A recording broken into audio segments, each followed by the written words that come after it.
The snow was falling gently on Medford streets when Charlotte Bloomberg looked down at her newborn son, cradled in her arms at Lawrence Memorial Hospital. Outside the window, war raged across Europe and the Pacific, but in this quiet room on Valentine's Day 1942, Michael Rubens Bloomberg entered the world. "He has your eyes, William," she whispered to her husband, who stood beside the hospital bed, his accountant's hands clasped nervously behind his back, his gaze soft with wonder. William Henry Bloomberg nodded, adjusting his wire-rimmed glasses. "And your determination, Charlotte. Did you see how he grabbed the doctor's finger, already showing some grip?" Boston in wartime was a city of contradictions. Factory whistles and blackout curtains, rationing books and victory gardens. The Bloombergs' modest two-story home in Medford, a streetcar suburb north of the city, was typical of middle-class Jewish families who had found their footing in America. William's position as an accountant at a local dairy company provided stability, not luxury, but reliability. In a world of uncertainty, the Bloomberg household ran with the precision of a well-maintained clock. By 1947, 5-year-old Michael had developed a particular way of arranging his toy soldiers. Not in battle formations as other boys did, but in neat, orderly rows that could be counted, divided, and regrouped. His sister Marjorie, 2 years his junior, watched with curiosity as he created systems only he understood. "Why do you always put them like that, Mickey?" she asked one afternoon as late summer light slanted through the curtains of their shared playroom. Michael didn't look up. "Because this way I can count them faster, see?" His small finger moved methodically down each row. 10 in each row, 5 rows, that's 50 soldiers. Their mother appeared in the doorway, apron still tied around her waist from preparing dinner. "Michael has always liked order," she said with a knowing smile. Even as a baby, he would line up his blocks before knocking them down. Charlotte Bloomberg was a homemaker by title, but an educator by nature. Though she had forgone college to raise her family, books lined the walls of their home. Dinner conversations often centered around current events, civic responsibility, and the importance of education, values that ran deep in their Jewish community. "A mind needs structure," William would say, tapping his temple. "That's how you build something lasting." The post-war years brought a sense of possibility to America, and nowhere was this more evident than in the expanding suburbs where families like the Bloombergs built their lives. Medford in the early 1950s was a place of bicycles left on front lawns, milk delivered in glass bottles, and neighborhoods where everyone knew your name and business. By 10, Michael had developed an affinity for numbers that went beyond his father's accounting influence. While other boys collected baseball cards for the players, Bloomberg memorized the statistics on the back: batting averages, RBIs, earned run averages, finding patterns in the data that told stories beyond the printed words. "He's always calculating something," William remarked to Charlotte one evening as they watched their son hunched over homework at the kitchen table. Working through math problems meant for students 2 grades ahead. Charlotte nodded.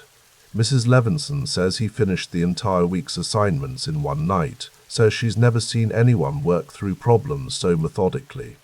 The kitchen was the heart of the Bloomberg home, modest but immaculate, with linoleum floors that Charlotte kept polished to a shine and curtains that she changed with the seasons. The family gathered there each evening, the radio often playing softly in the background. Edward R. Murray's measured tones reporting world events or the rhythmic play-by-play of Red Sox games. One crisp October afternoon in 1953, 11-year-old Michael came home from school clutching a paper with a large A+ marked in red. "Look what Michael brought home," Charlotte announced proudly as William arrived from work, his hat and coat still in hand. William studied the paper, a math test that included problems well beyond grade level. "Impressive," he said, his usual reserve softening. "But what matters isn't just getting the right answer. It's understanding how you got there." "I showed all my work," Michael pointed out. "See the margins? I calculated 3 different ways to check myself." William's hand rested briefly on his son's shoulder, a man of few words whose approval came through subtle gestures rather than effusive praise. That's the Bloomberg way. Measure twice, cut once. Later that night, Michael overheard his parents talking in low voices in the living room. He could be anything he wants, his mother was saying. A doctor, a scientist, maybe an engineer. Whatever he becomes, his father replied, he'll need to understand the value of hard work. Nothing worthwhile comes easily. Michael slipped back to his room, the words settling into his consciousness like seeds finding fertile soil. The Bloomberg household operated on principles rather than indulgences. Allowances were earned through chores and academic performance. Luxuries were few, but necessities were never lacking. William Bloomberg's accounting background meant that even family finances were discussed openly, lessons in budgeting, saving, and the difference between needs and wants. "Why can't I have a new bike like Jimmy Pearson?" 13-year-old Michael asked one day in 1955, his adolescent frame beginning to outgrow his childhood bicycle. William looked up from his newspaper, glasses perched on the end of his nose. "What's wrong with the one you have?" "It's too small now, and it's not, it doesn't look cool." William folded the newspaper deliberately. "Jimmy Pearson's father works at the bank. Different circumstances, different choices. But tell you what, the dairy needs someone to help with deliveries on Saturdays. 4 hours, decent pay. 3 or 4 weekends, you'd have enough for a new bike." "But that's work," Michael protested. "That's the point," William said, his tone matter-of-fact rather than harsh. "Things have value when you earn them. You'll take better care of something you worked for." By the time Michael entered Medford High School in 1956, the routines and values that would define his adult life were already taking shape. His room was meticulously organized, books alphabetized, desk clear except for the current day's assignments, clothes hung with military precision. The launch of Sputnik in October 1957 catalyzed American education, particularly in mathematics and sciences. For 15-year-old Michael, it was as if the world had suddenly caught up to his natural inclinations. "They're starting an advanced math club," he told his parents at dinner one evening, a rare excitement coloring his voice. "Mr. Kaplan says we'll be doing calculus by spring." "That's wonderful," Charlotte said, passing a dish of pot roast. "Will it interfere with your Eagle Scout project?" "No, I've worked out a schedule." Michael pulled a folded paper from his pocket.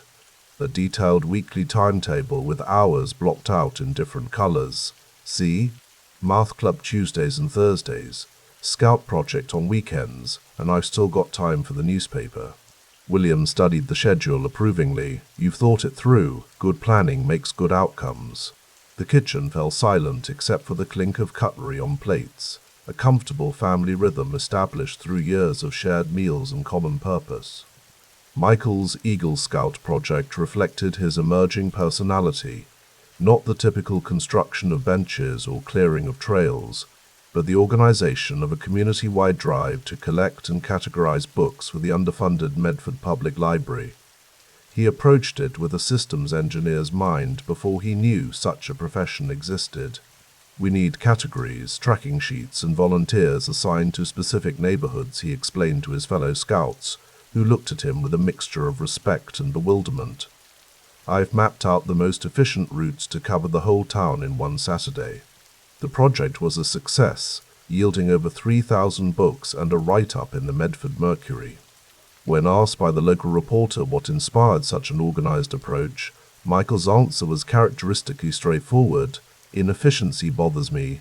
There's always a better way to do things if you take the time to think it through." In the summer of 1958, tragedy brushed close to the Bloomberg family when William suffered a minor heart attack.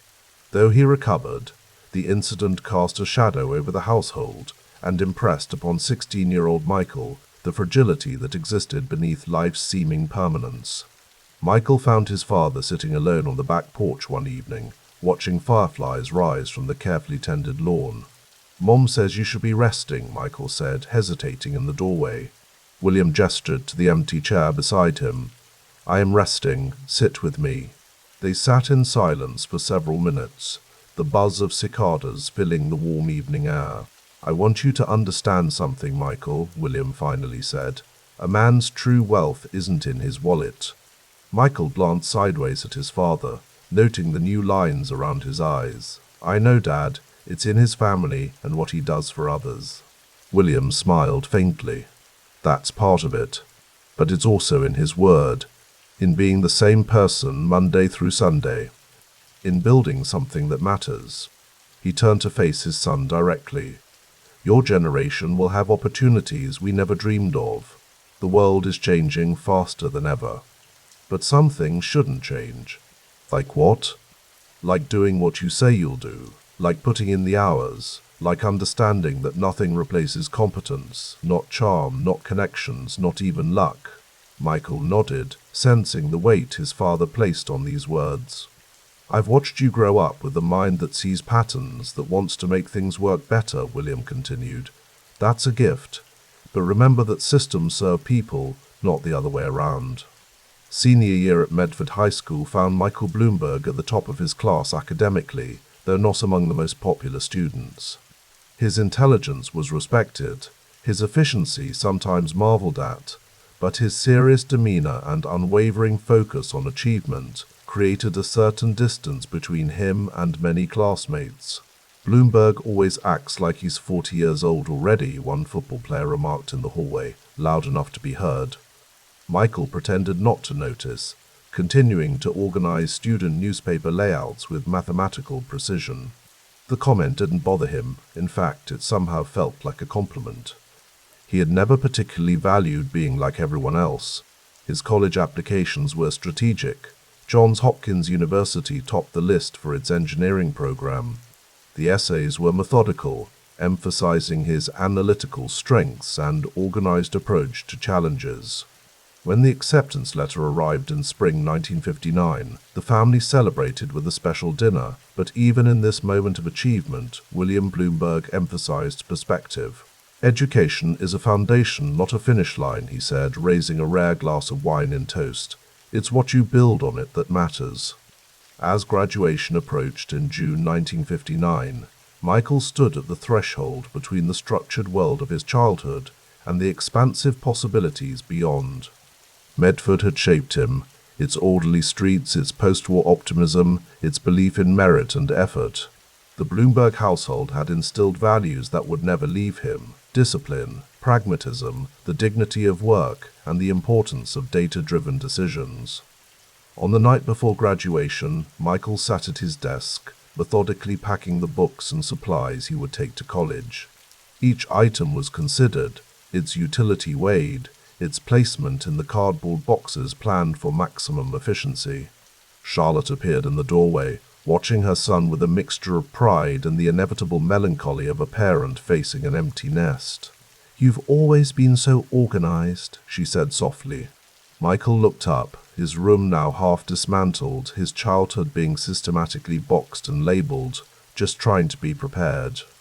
"Your father wanted to come help, but he's tired tonight. His heart," she didn't finish the sentence. Michael nodded, understanding the unspoken concern. William's health had become a constant background worry in the household, though rarely directly addressed. "He gave me something today," Michael said, reaching into his pocket and pulling out a small leather-bound notebook. His first accounting ledger from when he started at the dairy. "He said I should keep track of more than just money." Charlotte smiled. "He means experiences, connections, the things that don't fit in columns." "I know," Michael ran his thumb over the worn leather, "but I like that he gave me a book with numbers in it. It feels right." As twilight deepened outside his window, Michael Bloomberg stood on the cusp of adulthood, a product of his time and place, post-war America with its boundless confidence, his middle-class Jewish household with its emphasis on education and effort, and his own innate drive to measure, improve, and systematize the world around him. The engineering mind was already formed, the financial empire and political future still unimagined. For now, he was simply a young man from Medford, methodically packing for the next logical step on a journey whose destination remained uncharted, but whose direction was guided by the steady compass of values formed in these quiet, formative years.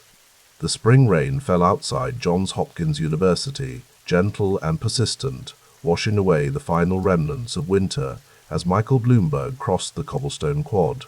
The Gothic architecture stood silhouetted against the darkening sky, silently bearing witness to another day of academic rigor in Baltimore, 1962. Michael adjusted his simple windbreaker, his well-worn textbooks tucked under one arm. At 20 years old, his lean frame and deliberate movements reflected the methodical mind that had carried him from Medford High School's graduation 2 years prior into the demanding electrical engineering program at Hopkins. "Bloomberg," called a voice from behind. "Wait up." Michael turned to see Professor Carlton hurrying toward him, briefcase clutched against his chest to shield it from the rain. "Your circuit diagram from yesterday's lab," the professor said, passing him a folder. "Quite impressive work. The precision in your calculations, I don't see that often in undergraduates." Michael accepted the folder with a nod. "Thank you, sir. I find the logic satisfying. Systems either work or they don't. The answers are definitive." The professor smiled thoughtfully. "Yes, until they become complex enough that probability enters the equation. Then things get interesting." The rain intensified as they parted ways. Michael pulled his collar higher, his mind already breaking down the professor's statement into component parts. Certainty versus probability. Engineering versus the messiness of real-world applications. These tensions had begun to fascinate him. Later that evening, Michael sat behind the wheel of a gleaming Cadillac, easing it into a tight parking space outside the Baltimore Club. The ballet job paid modestly but steadily, his first independent income stream. As he handed the keys to a well-dressed banker, Michael noted the man's confident posture, the quality of his suit, the subtle dynamics of the exchange. "Evening, sir," Michael said, his tone professional. "I'll have your car ready when you return." "Make sure you do," the man replied absently, pressing a modest tip into Michael's palm before disappearing into the club. The hours passed under yellowed streetlights. Michael parked cars for doctors, lawyers, and the occasional professor, studying each interaction. The banker from earlier emerged past midnight, slightly tipsy but walking with practiced dignity. "Bloomberg, right?" the man said, squinting at Michael's name tag. "You're at Hopkins." "Yes, sir. Engineering." Smart move. But if you want real opportunity, look toward Wall Street. That's where the action is these days." Michael nodded politely, but as he retrieved the Cadillac, his mind filed away the comment. Wall Street, the intersection of mathematics, risk, and reward. Something to consider. The Harvard Business School campus sprawled before him in autumn 1964, all red brick and ivy, heavy with tradition. 2 years of engineering at Hopkins had sharpened Michael's analytical mind, but Harvard's case method was introducing an entirely different dimension to his thinking. Inside Aldrich Hall, Professor Warson paced before 70 MBA candidates, each in press shirts and conservative ties. The tension in the air was palpable. "Mr. Bloomberg," the professor called suddenly, "General Motors faces declining market share in the mid-sized sedan category. Their manufacturing costs exceed Ford's by 12%. Their marketing budget is fixed. What's your assessment?" Michael straightened in his seat. Around him, students shifted nervously, grateful for the momentary reprieve from the Socratic spotlight. "They're optimizing the wrong variable," Michael answered, his voice steady. "The data suggests their distribution network is inefficient. They're thinking manufacturing when they should be thinking systems integration." The professor's eyebrow raised slightly. "And your recommendation? Restructure the dealer incentive program. The numbers indicate a 20% efficiency gain is possible without touching manufacturing costs." "Interesting," Wharton said, neither confirming nor denying the analysis. "Mr. Peterson, do you agree with Mr. Bloomberg's assessment?" As the discussion continued, Michael made brief notes in his characteristic neat handwriting. The case method was teaching him something beyond facts. It was training him to make decisions with incomplete information, to identify patterns within chaos, to commit to a position when certainty was impossible. Later that evening, Michael sat in his sparse dormitory room, surrounded by stacks of case studies. The radio murmured softly in the background, reporting on escalating tensions in Vietnam. A bulletin interrupted with news of civil rights demonstrations in Alabama. His roommate, Thomas, entered carrying a pizza box. "You're still at it? The library closed 2 hours ago." Michael glanced up briefly, working through the Union Carbide case again. "There's something in their supply chain structure I'm not seeing." Thomas shook his head. "Come on, Bloomberg, you've been at this since we got here. The Rolling Stones are playing in Boston this weekend. A group of us are going." "Can't," Michael replied, turning a page in his notes. "I have interviews on Friday, Morgan Stanley and First Boston." "Wall Street," Thomas said, taking a bite of pizza. "You really think that's where you'll end up? All those old money types in their fancy clubs?" Michael looked up, his expression thoughtful. "It's not about the clubs. It's about being where information flows, where decisions matter. Wall Street is becoming a meritocracy. Old names still matter, but they're starting to care more about who can perform." "And you think that's you?" "I know that's me," Michael replied without arrogance, simply stating what his analysis of his own capabilities had concluded. February 1966 brought bitter winds to New York City. Michael Bloomberg, fresh from Harvard Business School with his MBA, stood in the marbled lobby of Salomon Brothers, his modest suit crisp despite the journey. "Mr. Bloomberg," the receptionist called. "Mr. Peterson will see you now." This was his fourth Wall Street interview. The rejections from Morgan Stanley and First Boston had been polite but firm. His lack of family connections and Ivy League undergraduate pedigree had created subtle but real obstacles. John Peterson, a partner at Salomon Brothers, didn't stand when Michael entered his office. "So, Harvard Business School," Peterson said, barely glancing at the resume. "Why should Salomon hire you when our competitors passed?" The directness of the question might have flustered others. Michael appreciated it. "Because they made an error in their analysis," Michael replied evenly. "I bring an engineering background that most MBAs lack. I understand systems, not just markets, and I have something to prove." Peterson studied him for a moment. "You know we start everyone in the vault counting securities. No exceptions, not even for Harvard MBAs." "I don't expect exceptions. The starting salary is $9,000. That's less than what Morgan would have paid. I'm not choosing based on starting salary. I'm choosing based on trajectory." Something in Peterson's expression shifted. "You'd be the first Hopkins engineering graduate we've hired. Tell me how circuit design relates to municipal bond trading." For the next 20 minutes, Michael explained how systems thinking applied to market microstructure, drawing parallels between electrical load balancing and market liquidity that seemed to genuinely interest Peterson. 2 weeks later, Michael received the offer letter from Salomon Brothers.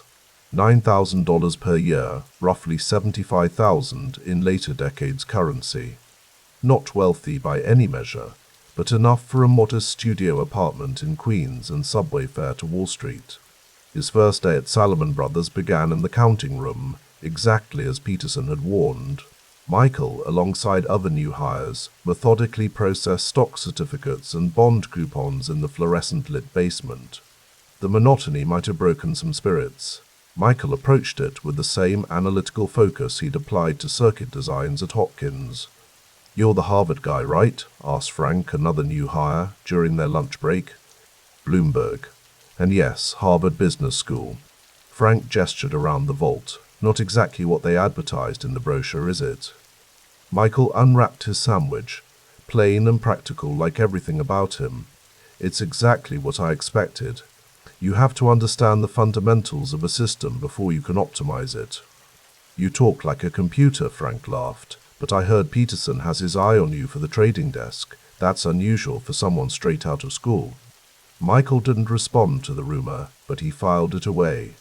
Every interaction at Salomon Brothers was teaching him something about the culture of Wall Street, the blunt communication, the merit-based advancement, the respect earned through performance rather than pedigree. Summer 1966 found Michael at a junior desk on the trading floor, having advanced from the vault in near-record time. The Salomon Brothers trading room hummed with controlled chaos. Runners carrying order slips, traders shouting across the room, phones ringing constantly. "Bloomberg," called Simmons, a senior trader. "The Bethlehem steel bonds are priced wrong. What should we do?" Michael didn't hesitate. "Buy them. The yield curve doesn't support that price point. The market's misreading the Fed's position." Simmons nodded and picked up his phone, placing an order for $50,000 in bonds. A modest position, but the first trade executed partly on Michael's analysis. Later that afternoon, the Fed announcement came through exactly as Michael had predicted. The bonds appreciated by 2 points within hours. Simmons approached Michael's desk at closing. "Nice call on Bethlehem." "The data was there," Michael replied, organizing his workspace with characteristic precision. "The patterns were clear if you analyzed the full system, not just the isolated security. Most new guys would have hedged their recommendation. You didn't." Michael looked up. "Hedging when you're confident is inefficient. I ran the numbers 3 ways. The conclusion was unambiguous." Simmons studied him with new interest. "You know, Bloomberg, most traders develop their instincts over years. You seem to have arrived with yours fully formed." "Not instincts," Michael corrected. "Data analysis, engineering plus case method." That evening, riding the subway back to his Queens apartment, Michael reviewed his day with the same methodical approach he applied to market analysis. His salary would barely register on Wall Street's spectrum of wealth, yet he felt a profound satisfaction.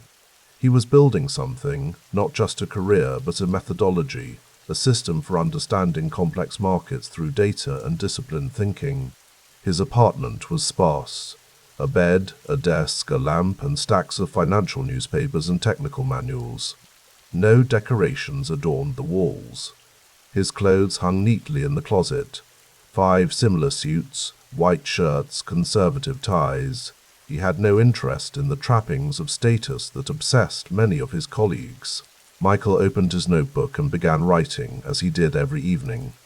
He documented observations about market movements, correlations between news events and price changes, patterns in trader behavior. While others saw the market as a casino or a battlefield, Michael increasingly saw it as an information system, emotional, but ultimately governed by patterns that could be identified and leveraged. His phone rang, interrupting his analysis. "Bloomberg," he answered. "It's Peterson. That Bethlehem Steel called today. Impressive work." "Thank you, sir. I'm moving you to the municipal bond desk next week. The analytical approach you're bringing, we could use that there." Michael closed his notebook. "I appreciate the opportunity. Don't thank me yet. The Muni desk is old school. They won't welcome a young MBA with new methods. You'll have to prove yourself all over again." "I understand."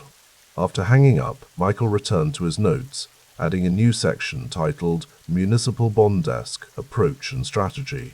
In the quiet of his simple apartment, with the distant sounds of Queens filtering through the window, he meticulously planned his next professional step.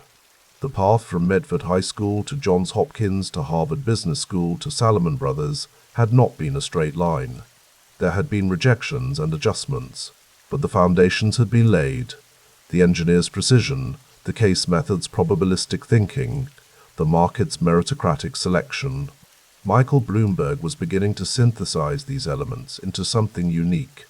Not a fortune yet, not power yet, but a methodology.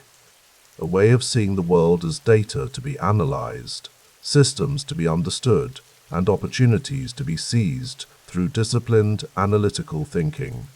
Outside his window, the lights of New York City glowed in the summer darkness.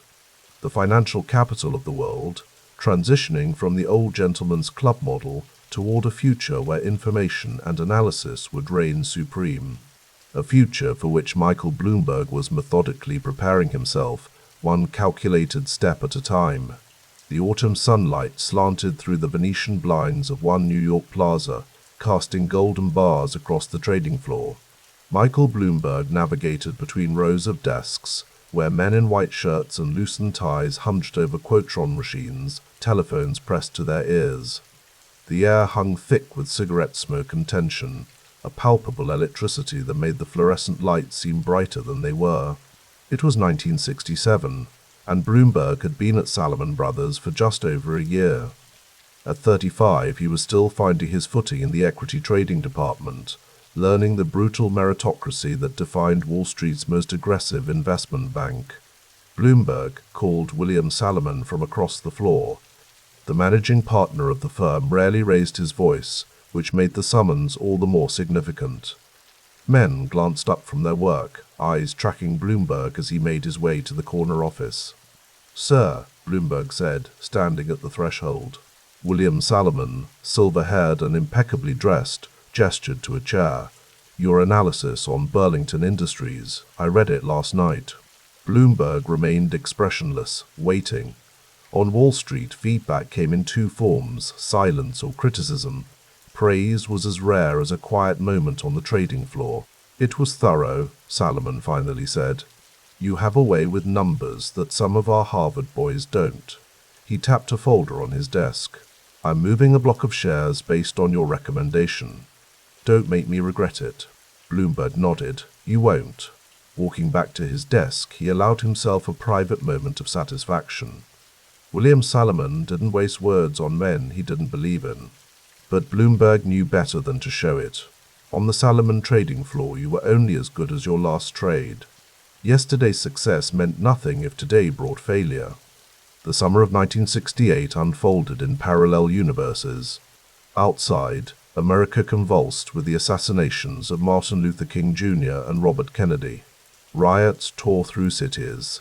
Vietnam protests filled evening news broadcasts. But inside Salomon Brothers, Bloomberg and his colleagues existed in a hermetically sealed world of bids, asks, and the relentless pursuit of information advantage. "You see these numbers out of Bethlehem Steel?" Bloomberg asked a colleague, sliding a sheet of paper across the desk. It was just past 7 in the morning. He'd been at his desk since 5:30. "Not yet. Christ, Mike, when did you get these?" "Called their comptroller last night. He owes me." This was the essence of Bloomberg's emerging strategy: information, gathered faster and analyzed more meticulously than anyone else, created an edge that no amount of Ivy League connections could match. While other traders relied on traditional networks, Bloomberg built relationships with corporate finance departments, cultivating sources who would give him the first call when numbers shifted.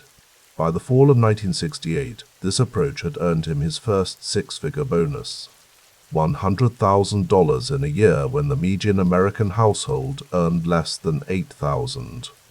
He celebrated with a quiet dinner at Delmonico's, then returned to his apartment to review research for the next day's trading. The money mattered, of course. He hadn't grown up with it, and he recognized its power. But what satisfied Bloomberg more was the validation, the concrete proof that his system worked. Information, properly gathered and ruthlessly analyzed, translated directly to profit. The trading floor operated on Darwinian principles that suited Bloomberg's temperament. Performance wasn't subjective. It was measured daily in dollars and cents. Those who produced thrived. Those who didn't disappeared, often without explanation or ceremony. "Lowenstein's gone," observed Frank, a fellow trader, nodding toward an empty desk one Monday morning in early 1969. Bloomberg barely looked up from his research. Last 3 trades lost money. He wasn't that bad. Wasn't that good either. The exchange captured Bloomberg's developing philosophy. Sentimentality was expensive. Results were all that mattered.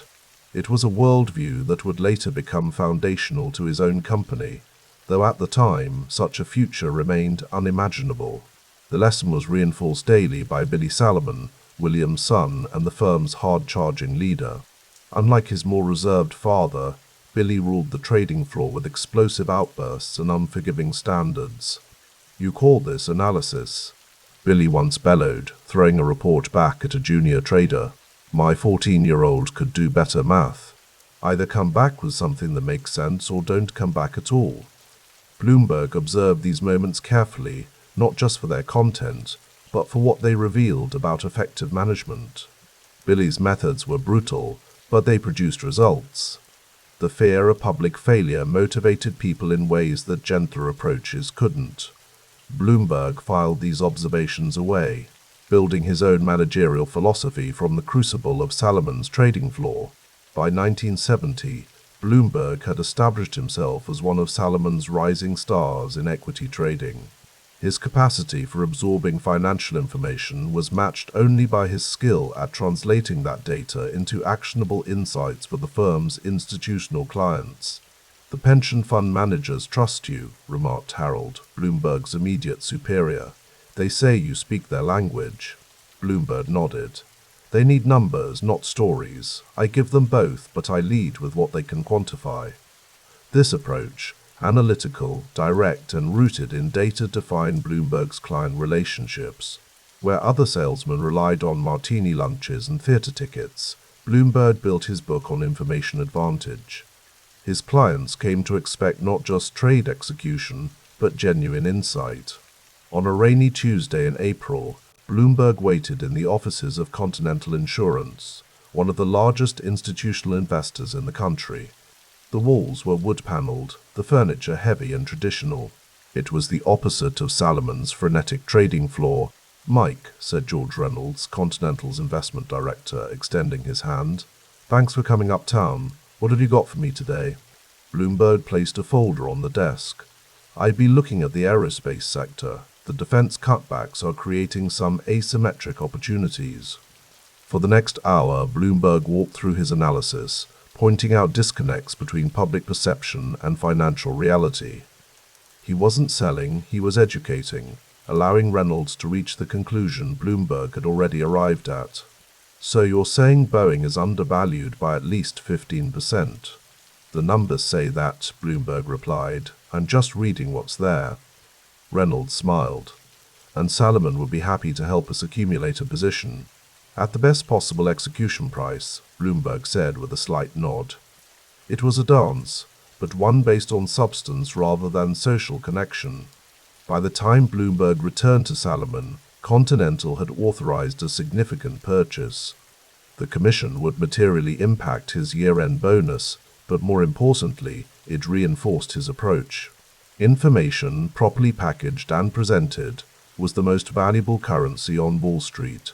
The rhythm of Bloomberg's days took on a pattern that would persist throughout his career.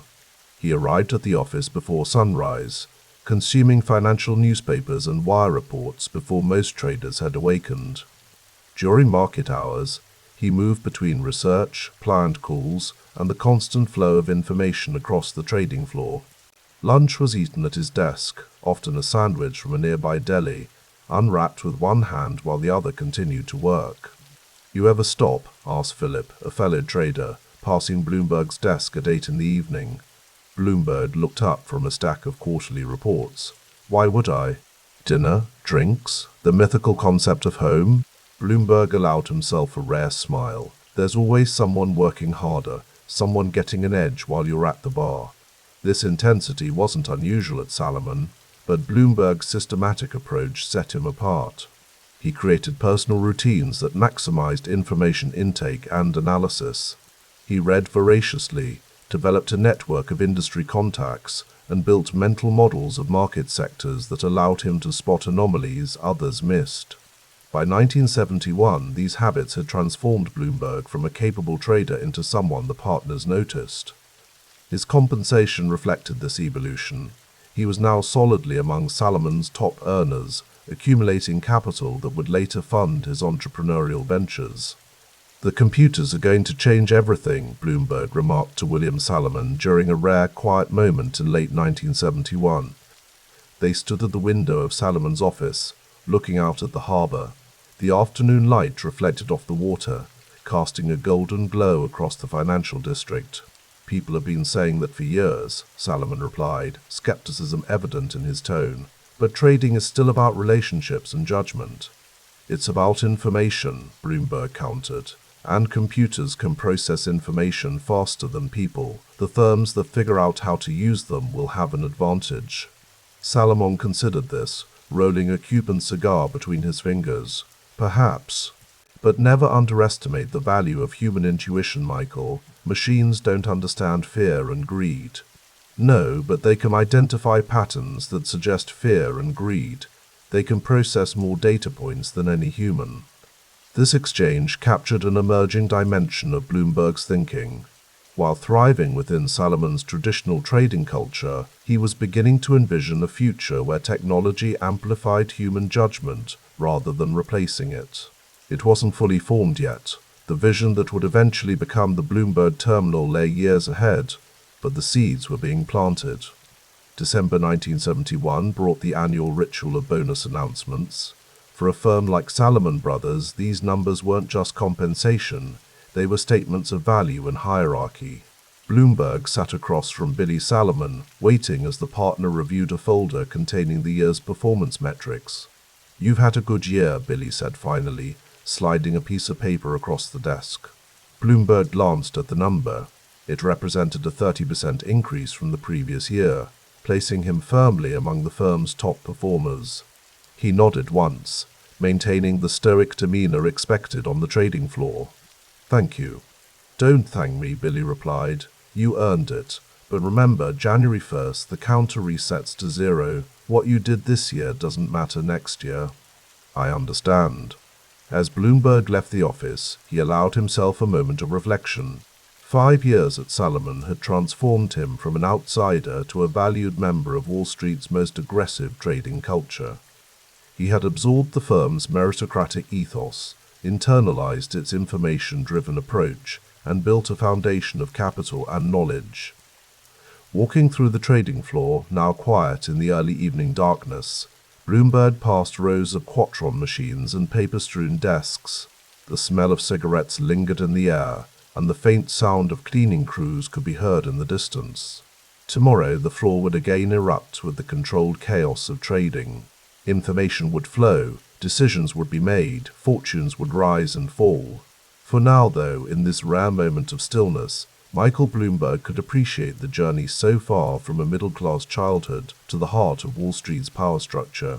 What he couldn't yet see were the challenges and opportunities that lay ahead, the eventual partnership at Salomon, the unexpected setback that would force him to reinvent himself, and the creation of a company that would transform financial information forever. Those chapters remained unwritten as 1971 drew to a close. What existed instead was a man shaped by Salomon's sink-or-swim meritocracy, armed with an information-first ethos, and driven by the belief that data, properly harnessed, created an unbeatable advantage. Outside, New York City continued its descent into fiscal crisis. The streets grew grittier, crime rates rose, and the optimism of the post-war era faded into urban decay.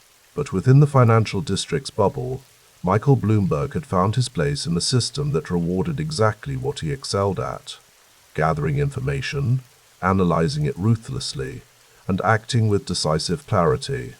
The lights of the harbor reflected in the windows of one New York plaza as he left the building, stepping into the winter night with the quiet confidence of a man who understood exactly how the game was played. The low hum of the air conditioning mingled with the muted shuffling of papers as Michael Bloomberg leaned back in his leather chair, his eyes transfixed on the financial data scrolling across the screen before him. The summer of 1972 in New York City was sweltering, but inside Salomon Brothers the climate was controlled with the same precision as the market calculations that governed every decision. His recent promotion to partner had changed things subtly but significantly. The hallways seemed different now, not physically altered, but his perception of them had shifted. Junior associates nodded with slightly more deference as he passed. Senior partners included him in conversations that would have ceased upon his approach just months before. "Numbers don't lie," he murmured to himself, a mantra that had served him well. "Systems do." Through the glass walls of the conference room, he could see the trading floor below, a hive of activity where men in white shirts and dark ties moved with a purposeful chaos of insects. The room echoed with shouted orders, telephone bells, and the continuous clatter of Quatron machines spitting out ticker tape. The smell of cigarette smoke hung perpetually in the air, mingling with aftershave and anxiety. Michael's office, though modest by partner standards, represented a significant elevation from his previous station. What mattered more than the square footage were the invisible perimeters of influence that had expanded around him. Partnership at Salomon Brothers was not merely a title, It was currency in a marketplace where information and relationships were traded as readily as stocks and bonds. That evening, as Manhattan's lights began to flicker on against the darkening sky, Michael remained at his desk. The Dow had closed just shy of the 1,000 mark, a psychological threshold that seemed simultaneously within reach and elusive, much like the future he was beginning to envision. Still here, Bloomberg. William Salomon himself stood in the doorway, his silver hair immaculately styled despite the late hour. The market closed hours ago. Just thinking about the systems, Michael replied, gesturing to the papers spread across his desk, flowcharts and diagrams that mapped the invisible architecture of information flow. I believe we can make them faster. Salomon nodded, a slight smile playing at the corners of his mouth. That's why you made partner. Always seeing what others don't. He paused, studying the younger man. You know, most of the partners celebrate their first year with a new car or a house in the Hamptons. Michael shrugged. I'm more interested in how we can automate the back-office reconciliation process. The manual cross-checking is introducing errors and latency. Computers, Salomon said, as if tasting an exotic food. Expensive toys that break down. Tools that will transform this industry, Michael countered with quiet certainty. If we can reduce the time between information and decision by even seconds, we gain an edge. Multiply that across thousands of trades, and you have profit, Salomon finished. Well, that's why you're here, Bloomberg. Just don't forget to go home occasionally. The conversation lingered in Michael's mind as he rode the subway home later that night. The car was covered in graffiti, and a discarded copy of the Daily News lay on the seat opposite him, its headline announcing another round of municipal budget cuts. New York in 1973 was a city in decline, garbage piling up on sidewalks, crime rates climbing, and a general atmosphere of decay that permeated even the wealthiest neighborhoods. Yet amid this urban deterioration, Wall Street operated as its own ecosystem, and Michael had secured his place within it. His first full year of partner-level compensation had pushed his earnings well into six figures, with the promise of crossing the $1 million threshold before long. The money itself was secondary to what it represented, validation of a methodology, proof that his systems-oriented approach delivered results. In his modest but well-appointed apartment, Michael poured himself a scotch and spread out the same diagrams he'd been studying at the office. Where others saw the market as a series of individual transactions, he perceived patterns, the systemic interplay of information, psychology, and capital. Where his colleagues focused on specific stocks, he envisioned the metastructure that governed their movement. The telephone rang, interrupting his thoughts. Bloomberg, he answered, his tone businesslike even at this hour. Mike, it's Dave. I've been thinking about your proposal for the computerized trading system, said David Silverman, another partner who had shown interest in Michael's ideas. And, the old guard is skeptical, but I think you're onto something. If we can process market data faster than our competitors. It's not just about speed, Michael interrupted. It's about integration, merging pricing data with analytical tools and communication channels. A trader shouldn't have to consult 3 different systems to make one decision. The conversation continued for nearly an hour, the two men exploring the possibilities that technology offered. When Michael finally hung up, he felt the familiar surge of energy that accompanied intellectual breakthrough. Sleep could wait, the future wouldn't. By mid-1974, as the Dow plummeted below 600 points and the country sank into recession, Michael's influence within Salomon Brothers continued to expand.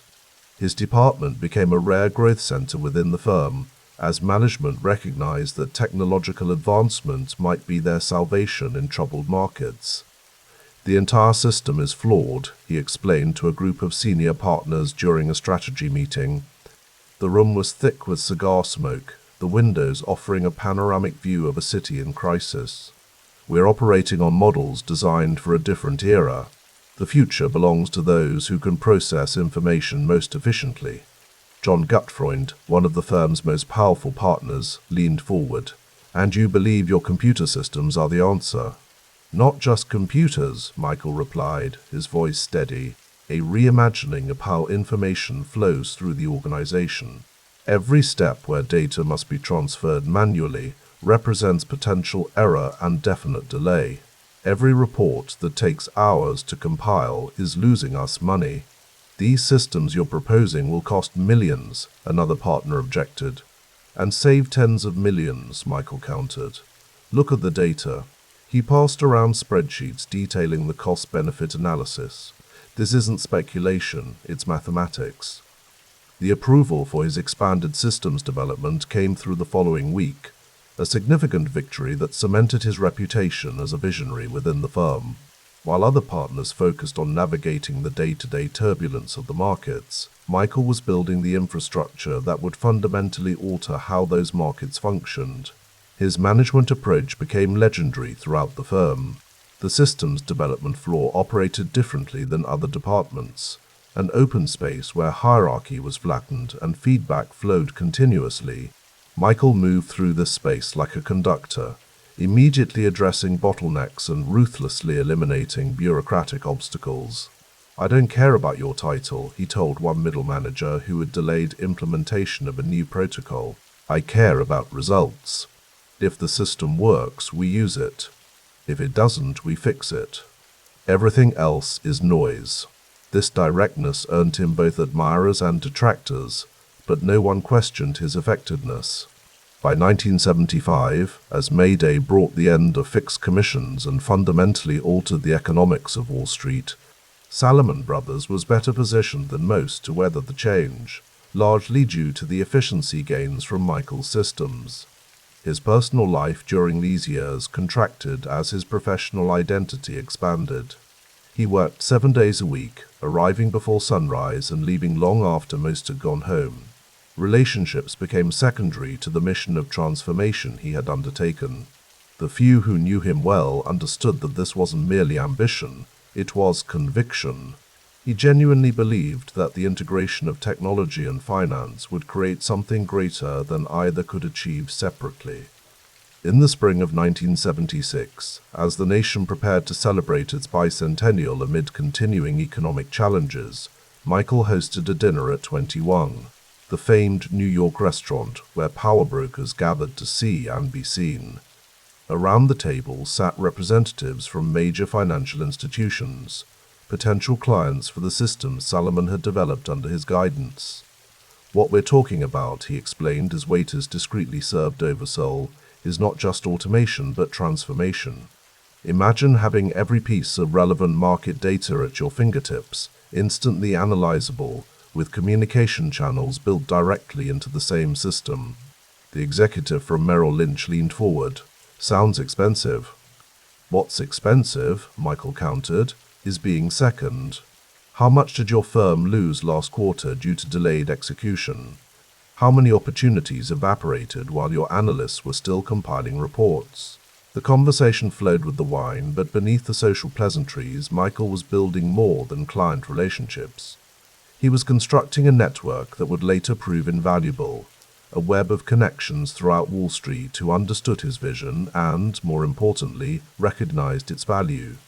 Later that evening, as he shared a nightcap with Thomas Strauss, another Salomon partner, Michael's thoughts turned philosophical.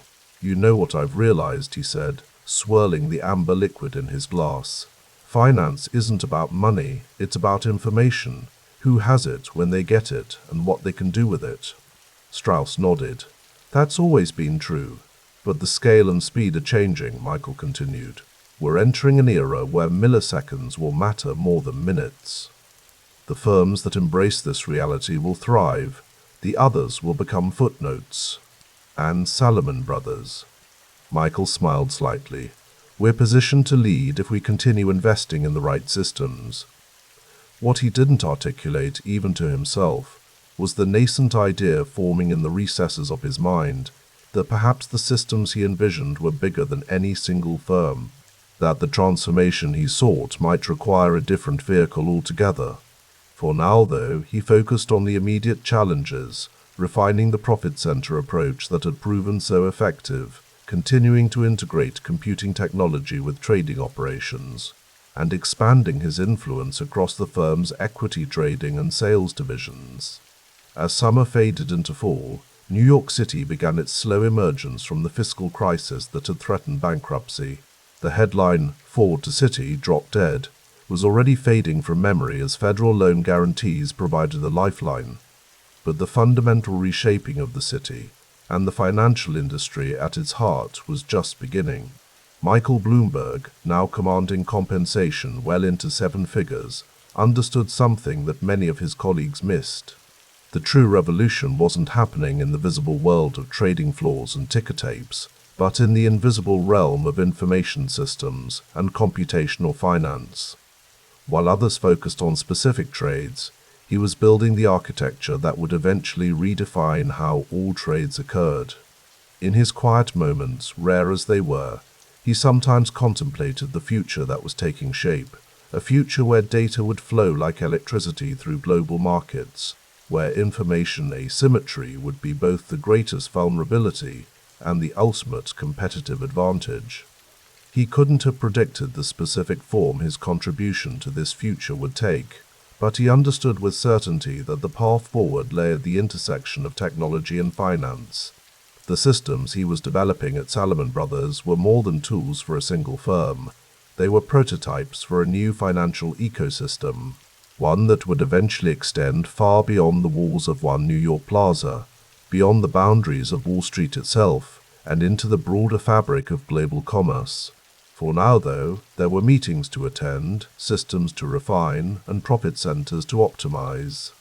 The transformation of Michael Bloomberg from partner to revolutionary would require patience, precision, and the same methodical approach he applied to every challenge. The foundations were being laid, brick by digital brick, for an edifice that would eventually tower over the financial landscape, a monument not to wealth itself, but to the power of information properly harnessed. The terminals hummed under the fluorescent lights of Salomon Brothers headquarters, each flickering green screen blinking with data, as meaningless to most as hieroglyphics, but as clear as English to Michael Bloomberg. He adjusted his tie navy blue with subtle pinstripes, and surveyed the systems division he'd been building since 1977. 4 years of transforming how one of Wall Street's most powerful firms processed information. 4 years of arguments, breakthroughs, and late nights. "They don't understand what's coming," he muttered to himself, watching traders scribble on notepads while millions moved through the digital infrastructure he'd constructed. The marriage of computing and finance was still in its infancy, but Bloomberg saw the revolution with crystalline clarity. October 1981 arrived with New York, transitioning from summer's oppressive heat to autumn's golden light. The city was changing, too still rough around the edges, graffiti covering subway cars, but showing the first signs of revival under Mayor Ed Koch's brash leadership. Bloomberg had sensed a different change brewing at Salomon, an institutional shift following the merger with commodity trading firm Fibro. That morning, Bloomberg took the elevator to the executive floor, summoned by the new management team. The hallway felt longer than usual, the wood paneling darker, the secretary's glances more evasive. He straightened his shoulders before entering the conference room. "Mike," said the executive who'd replaced his old boss, "please sit down." Bloomberg remembered later that he'd known what was coming from the man's tone, flat, rehearsed managerial. The words themselves barely registered, restructuring, redundancies, new direction. "We're letting you go, Mike." 39 years old, partner at Salomon Brothers, head of systems development, fired. Later that evening, Bloomberg sat alone in his Upper East Side apartment, Manhattan lights twinkling beyond floor-to-ceiling windows. The severance check, $10 million, lay on his glass coffee table. In 1981, it was an astronomical sum, enough for most men to retire, play golf, perhaps start a small passion project. He poured himself a scotch, neat.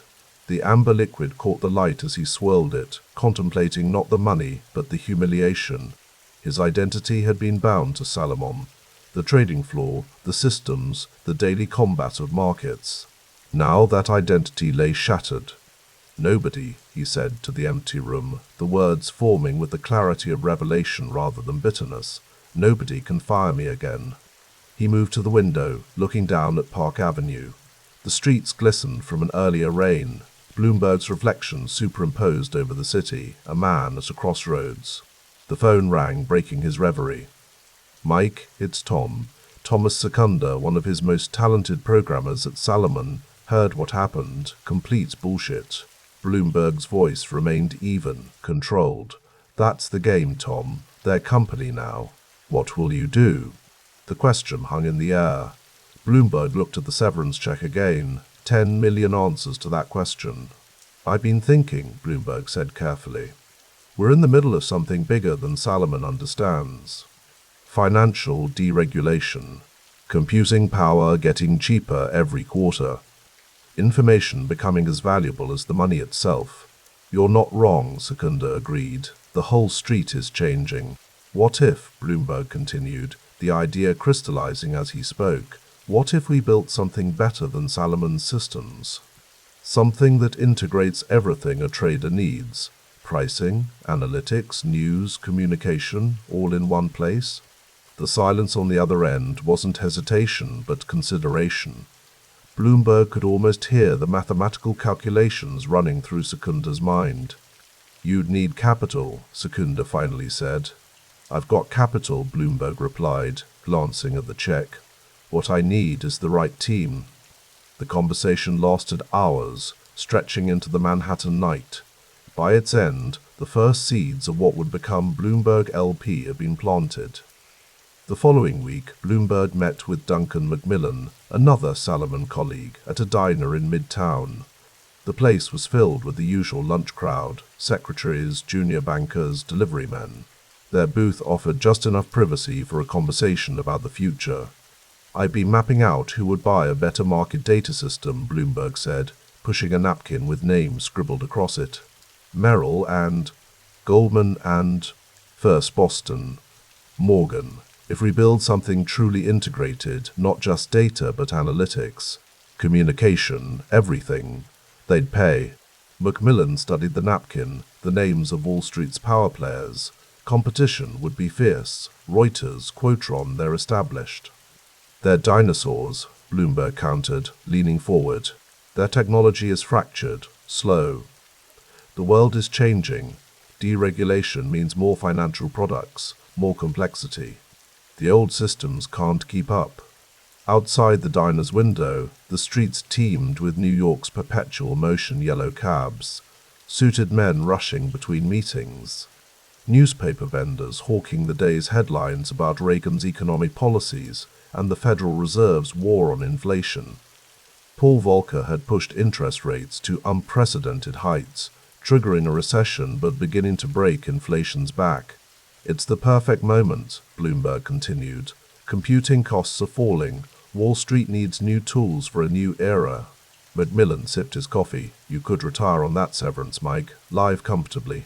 Bloomberg's eyes narrowed slightly. "And do what? Play golf? Watch someone else build what I can see so clearly?" That evening, Bloomberg sat at his desk at home, legal pad in front of him, making calculations.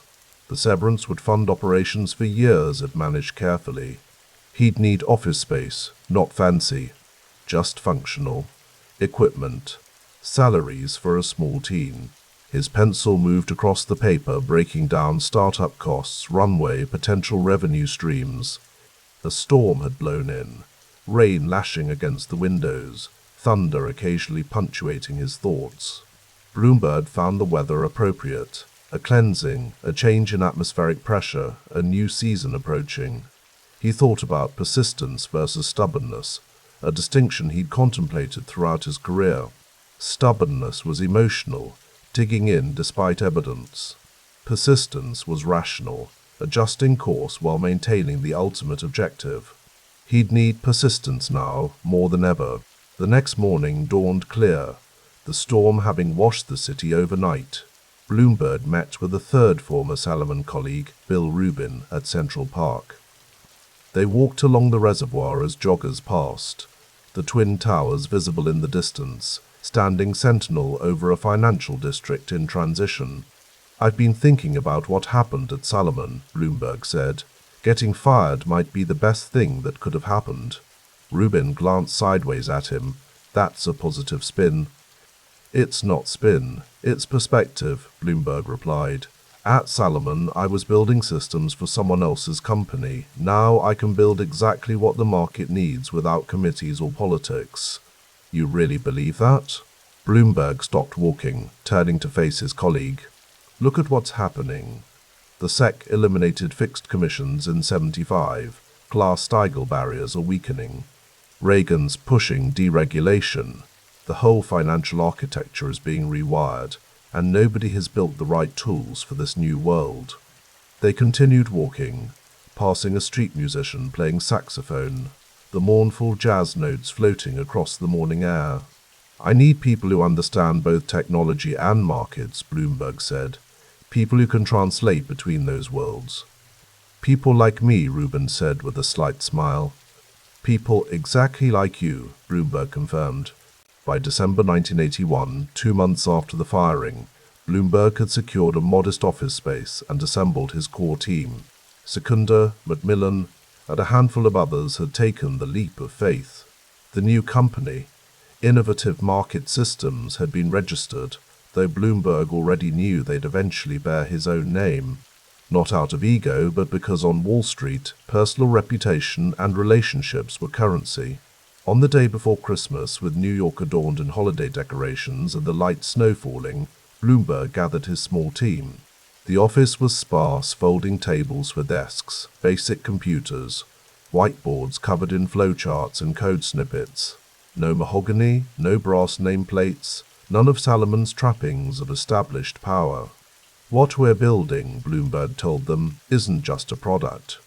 It's a new approach to financial information. Data-led, integrated, designed for how markets actually work, not how tradition says they should. He paced slowly, hands clasped behind his back. Each of you left something secure for this uncertainty. I won't forget that. Later that evening, as the others departed for holiday celebrations, Bloomberg remained, sitting alone at his makeshift desk. He opened a small notebook, recording thoughts as he often did, a habit that helped clarify his thinking. Salomon firing, October 31st, 1981. Severance, $10 million. New company formed, December 1st, 1981. Initial team assembled, December 24th, 1981. He paused, tapping his pen thoughtfully. Many would call this luck, being in the right place when deregulation and computing converge. But luck is just timing meeting preparation. I spent 15 years learning markets and technology. Now the moment arrives when both are changing simultaneously. He closed the notebook and looked around the empty office.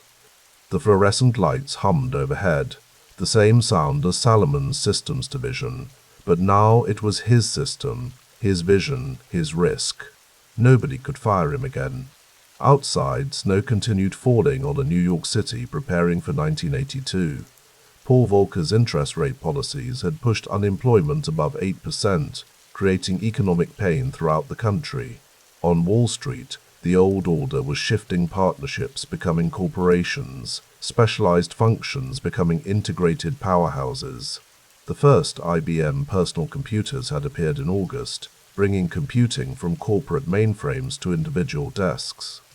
Bloomberg stood at the window watching snowflakes swirl in the streetlights below. He'd been fired at 39, his professional identity shattered in a single meeting. Yet somehow it felt like perfect timing, as if the humiliation had been necessary to propel him from employee to founder, from systems manager to entrepreneur. He thought about the market they were entering, dominated by established players like Reuters and Quatron, with deep pockets and entrenched relationships. David versus multiple Goliaths. We'll need a different approach, he murmured to himself. Not just better technology, a different business model entirely. The severance check had been deposited, the funds allocated strategically.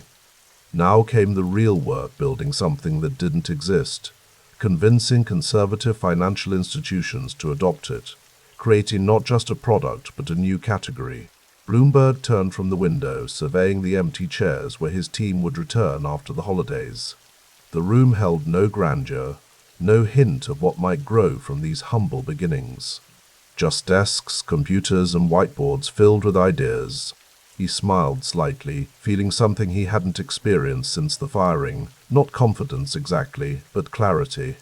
The path forward was uncertain, but the direction was unmistakable. Information would become the new currency of finance. Bloomberg intended to be its central bank. The snow fell harder as he gathered his coat, switching off the lights. Tomorrow was Christmas. The new year approached, and with it, the chance to transform a $10 million severance into something that could never be taken away. December 1981 arrived in Manhattan with a particular kind of cold, the biting chill that swept through concrete canyons, intensified by proximity to the East River. Michael Bloomberg stood at the window of a nondescript office space on Madison Avenue, watching his breath fog the glass. The room behind him was nearly empty, a few folding tables, mismatched chairs, and a coffee maker that had been running continuously since dawn. "This is either the smartest or stupidest thing I've ever done," he murmured to himself, turning back to face the small team he'd assembled. 4 programmers hunched over primitive computers, their faces illuminated by the soft glow of monitors. In the corner, Thomas Secunda, his former Salomon colleague and now partner, was sketching something on a whiteboard, stopping occasionally to push his glasses back up the bridge of his nose. 2 years after being unceremoniously dismissed from Salomon Brothers, Michael had channeled his $10 million severance package into something born of intuition and frustration, innovative. Market systems. The name itself was deliberately bland, but the vision was not. He intended to transform how Wall Street consumed and processed information. "How's the interface coming, Tom?" Michael asked, moving across the room with the purposeful stride that had become his signature. Secunda gestured at the whiteboard covered in flowcharts. "We're working through the command structure. The trick is making it intuitive enough that traders won't need to read a manual, but sophisticated enough to handle complex queries." Michael nodded, adjusting his cuffs, a habit from his Salomon days that hadn't faded with his departure from the firm. Remember what those Quotron terminals were like, waiting 90 seconds for a stock quote. By then, the market's already moved. We need to be instantaneous. The door opened, admitting a blast of cold air and Duncan Macmillan, another former Salomon colleague who joined the venture. He rubbed his hands together, his cheeks flushed from the December wind. "Just got off the phone with Merrill. They're interested in seeing a demo next week." A charged silence filled the room. Merrill Lynch represented exactly the kind of anchor client they needed, a major Wall Street player with enough clout to validate their concept. "Next week?" one of the programmers asked, his voice tinged with alarm. "The analytics module is nowhere near ready." Michael moved to the coffee maker, pouring himself a cup of the dark, over-brewed liquid. "Then we show them what we have, and we sell the vision for the rest. I didn't hire any of you because you need hand-holding. Figure it out." That evening, long after the others had left, Michael remained at his desk, reviewing printouts of code he only partially understood. The city lights twinkled through the window, a constellation of ambition and commerce. He opened his desk drawer and pulled out a small, worn notebook. Inside were handwritten notes he'd taken during his 15 years at Salomon. Observations about information flow, market inefficiencies, and the bottlenecks that frustrated traders daily. "The terminal is just the beginning," he wrote on a fresh page. "Integration is the key. Data, analytics, communication, all in one place." The Merrill Lynch presentation in January 1982 took place in a wood-paneled conference room that smelled of furniture polish and expensive cologne. Michael stood before a group of skeptical executives, his prototype terminal, a bulky contraption with an orange-on-black display and a specialized keyboard positioned prominently on the table. "What makes this different from what we already have?" asked the head of Merrill's trading division, a man with silver temples and an expression carved from granite. Michael didn't hesitate. "Speed and integration. Your traders currently use 3 separate systems to get the information they need. Our terminal consolidates everything. Real-time market data, analytics, and messaging capabilities, all in one place, all instantaneous. He demonstrated the system, fingers dancing across the specialized keyboard with its color-coded function keys. The screen responded immediately, displaying bond yields that updated in real time. With a few keystrokes, he switched to an analytical tool that calculated potential trades. The real advantage, Michael continued, his voice steady and confident, is workflow efficiency. We estimate this saves each trader at least an hour daily. Multiply that by your head count and factor in the advantage of split-second decision-making in volatile markets. The room remained silent as he concluded the demonstration. Michael had learned at Salomon that on Wall Street, enthusiasm was expressed through calculation, not applause. "How customizable is it?" the division head finally asked. Michael exchanged a glance with Secunda.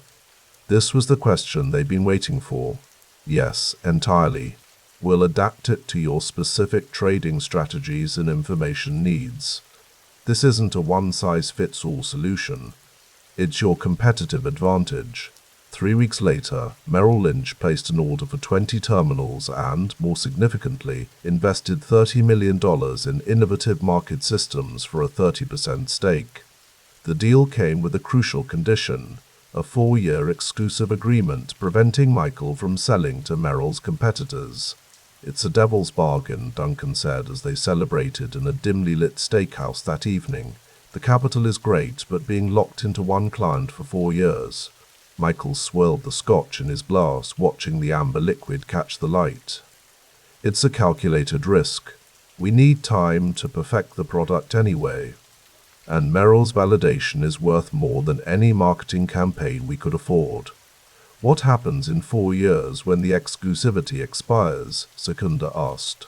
Michael smiled slightly, the expression more tactical than joyful. "By then, their entire workflow will be built around our system. The switching costs will be prohibitive." Summer 1982 brought sweltering heat to New York City, air conditioners straining against the humidity. Inside the expanded offices of what was now called Bloomberg LP, renamed after early clients began referring to the terminals simply as Bloombergs, the atmosphere was equally intense. Michael paced between rows of desks in the open-floor office he'd insisted upon. No private offices, no barriers to communication. The space hummed with activity. Programmers debugging code, sales staff on phone calls, and a small team dedicated solely to keeping the Merrill Lynch terminals functioning flawlessly. The messaging function crashed again at their Chicago office. A young technician reported, looking up from his terminal. "How long was it down?" Michael asked sharply. 7 minutes. Unacceptable. In 7 minutes, millions change hands, find the problem and fix it permanently. The technician nodded, turning back to his screen. Michael continued his circuit of the office, stopping occasionally to peer over shoulders or ask pointed questions. His management style was becoming increasingly defined, demanding, direct, and detail-oriented. Late that night, Michael sat alone in the office, surrounded by financial reports. The company was burning through capital at an alarming rate. The Merrill investment had bought them time, but development costs were exceeding projections, and revenue from 20 terminals barely made a dent in their monthly expenses. He rubbed his eyes, feeling the weight of doubt for the first time since founding the company. Had he miscalculated? The financial markets were in the early stages of what would become a historic bull run, with the Dow beginning its climb from the doldrums of the 1970s. But innovation required patience and capital, both potentially in short supply. The phone on his desk rang, startling him in the quiet office. "Bloomberg," he answered. "Mike, it's Ed from Merrill's bond desk." The voice sounded animated despite the late hour. "Just wanted to let you know your terminal saved us today.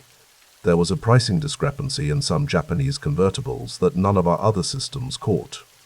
We made a killing." Michael leaned back in his chair. "Glad to hear it. We're working on some new analytics features you'll appreciate. Whatever you're doing, keep it up. I've got other traders asking how they can get access." After hanging up, Michael returned to his financial projections with renewed focus. He made a note to accelerate development of additional analytical tools, particularly for international markets. The conversation had confirmed his core belief: create something indispensable, and the economics would eventually follow. By early 1983, Bloomberg LP had expanded to a staff of 30, each person selected through Michael's rigorous and increasingly distinctive hiring process. He favored intelligence and drive over experience, often saying he could teach the business but couldn't instill hunger. The company culture was taking shape, intensely collaborative yet fiercely competitive. Michael had instituted a policy that anyone could approach anyone else with questions or ideas regardless of position. But this openness came with exacting standards. Those who couldn't or wouldn't collaborate found themselves quickly isolated. "We need to talk about the London data feeds," Michael said, entering the programming area where Secunda and a team of developers were working. "Merrill's opening a larger trading operation there, and they want our terminals on every desk. We need direct feeds from the London exchanges, not delayed information routed through New York." Secunda looked up from his terminal. "That means establishing a physical presence in London. Dedicated lines, local servers, technical staff on the ground. It's a major investment." "Then we make it," Michael replied without hesitation. "I want proposals by tomorrow morning. This is our chance to prove we're not just a US solution." The expansion plans were interrupted that afternoon when the chief financial officer requested an urgent meeting. In the small conference room that doubled as a lunch area, he laid out a sobering reality. Despite the Merrill partnership, they were still months away from breaking even. Development costs for the London expansion would drain their reserves. "We need to consider scaling back some features or postponing the London deployment," the CFO suggested, sliding a spreadsheet across the table.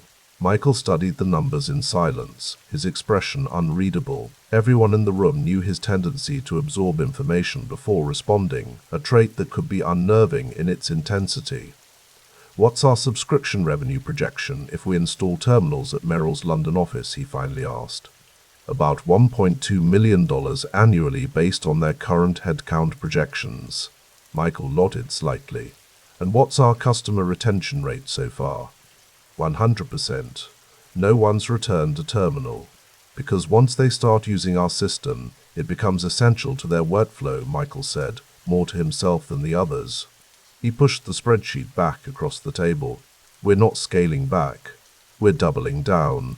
The terminal isn't a luxury for these firms. It's becoming infrastructure." Later that day, Michael called a company-wide meeting. Standing before his team in the main workspace, he was characteristically direct. "I won't sugarcoat this. We're at an inflection point. Our costs are high, our client base is narrow, and our runway isn't infinite." He paused, making eye contact with key team members. "But I'm putting more of my own money into the company because what we're building isn't just another financial tool. It's a new operating system for markets." He outlined the London expansion and other planned enhancements to the terminal, additional data feeds, more sophisticated analytics, and improvements to the messaging system that was increasingly being used for more than just technical support. "Every feature we add makes the terminal more valuable and harder to replace. Every data point we integrate creates a network that becomes more powerful as it grows." He gestured toward the prototype of the next-generation terminal sitting on a nearby desk. "This isn't just technology. It's an entirely new approach to financial information." The summer of 1984 marked a turning point.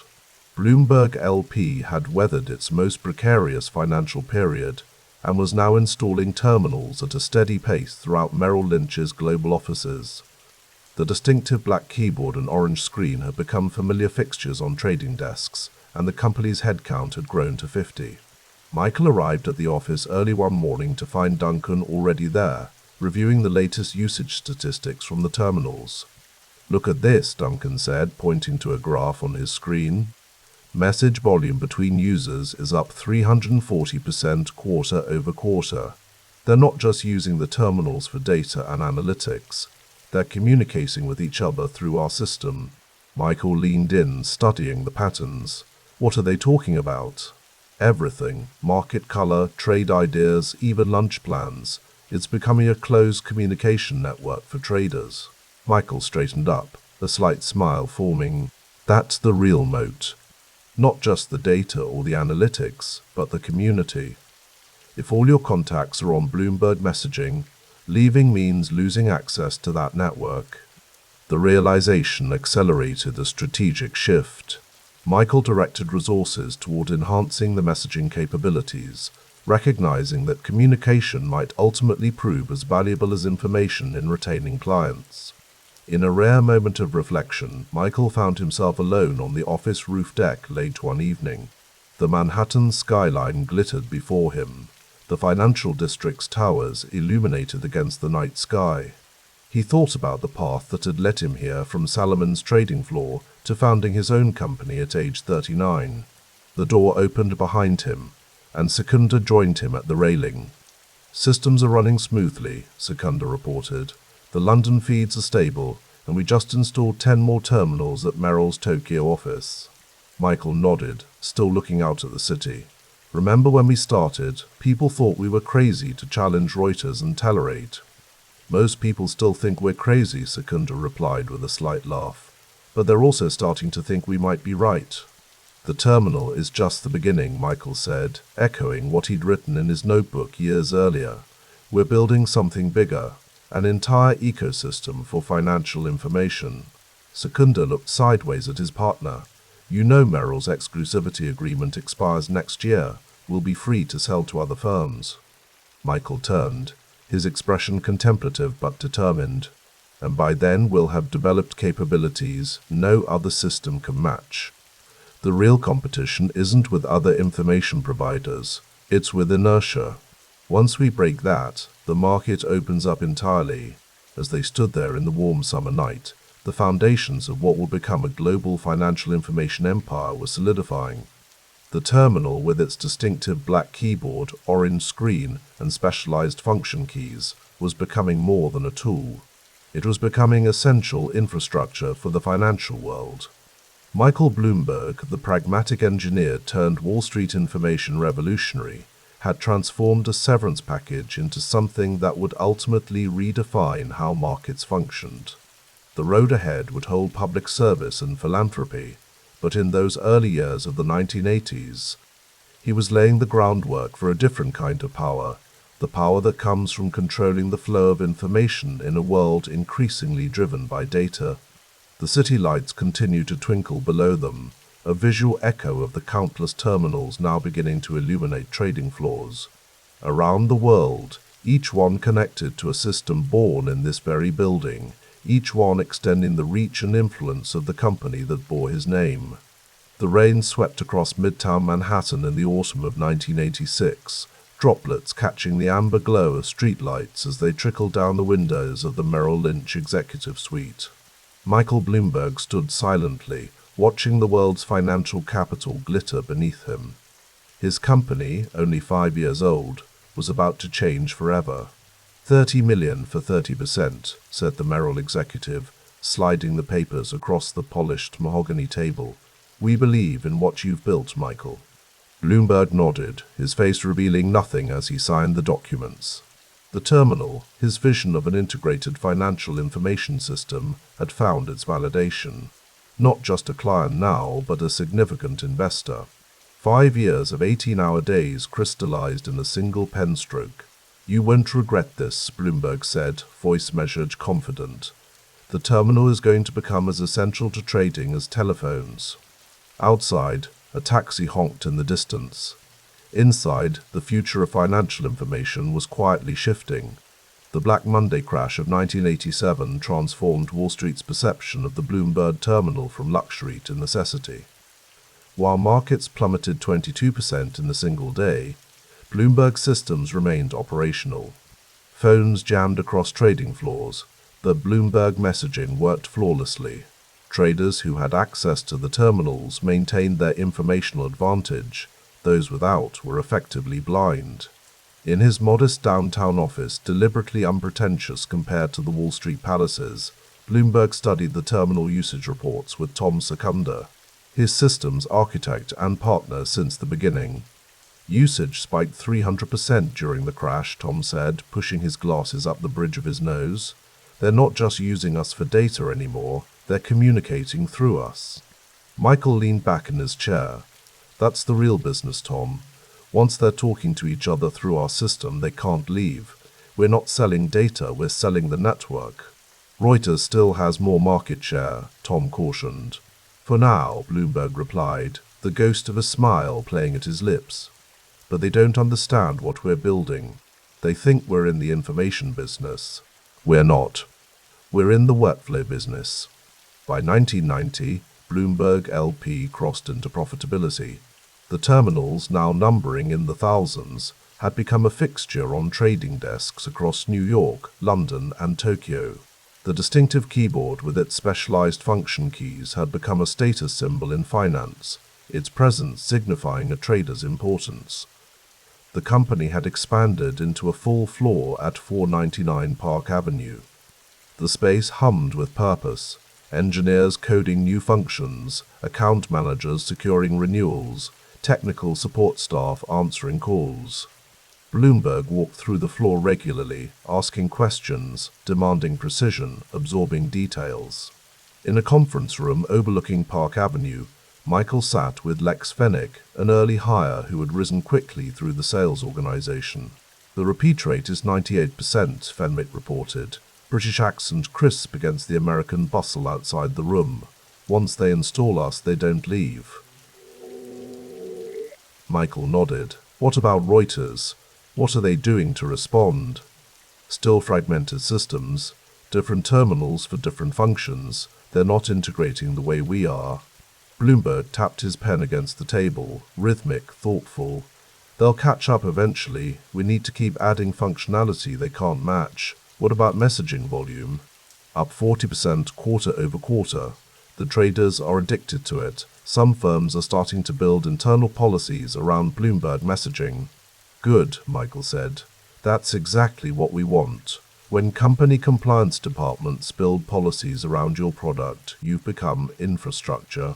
In the winter of 1991, while the first Gulf War dominated CNN screens across America, Bloomberg sat in a darkened conference room watching a demonstration of financial data flowing in real time from the Tokyo Stock Exchange. His company had just completed a direct feed agreement with the exchange, proprietary infrastructure that gave Bloomberg terminals microsecond advantages in data delivery. How many exchanges do we have direct feeds from now? He asked the technical team. 17 major ones, replied the lead engineer. Each one takes months of negotiation and technical integration, but once it's done, the data quality is ours alone, Bloomberg finished, and switching costs for clients become prohibitive. The strategy was working. Every direct exchange relationship, every piece of proprietary infrastructure, every messaging integration made the Bloomberg system harder to replace. The company was spending millions on research and development, continuously adding features that clients didn't even know they needed until they became essential. Later that evening, Bloomberg stared out at the Manhattan skyline from his office. The early 90s recession had quieted some of the excesses of the previous decade, but finance continued its inexorable growth. His private company, he still owned the majority stake, was generating estimated operating margins above 25%. Mike, Secunda said, entering without knocking, their decades of friendship permitting the informality. I think it's time we talked about the news idea again. The newsroom concept had been percolating for years. Bloomberg understood what others didn't. Financial professionals needed news integrated directly into their workflow, not as a separate function. They needed headlines that moved markets delivered seconds before competitors saw them. In 1992, Bloomberg News became reality.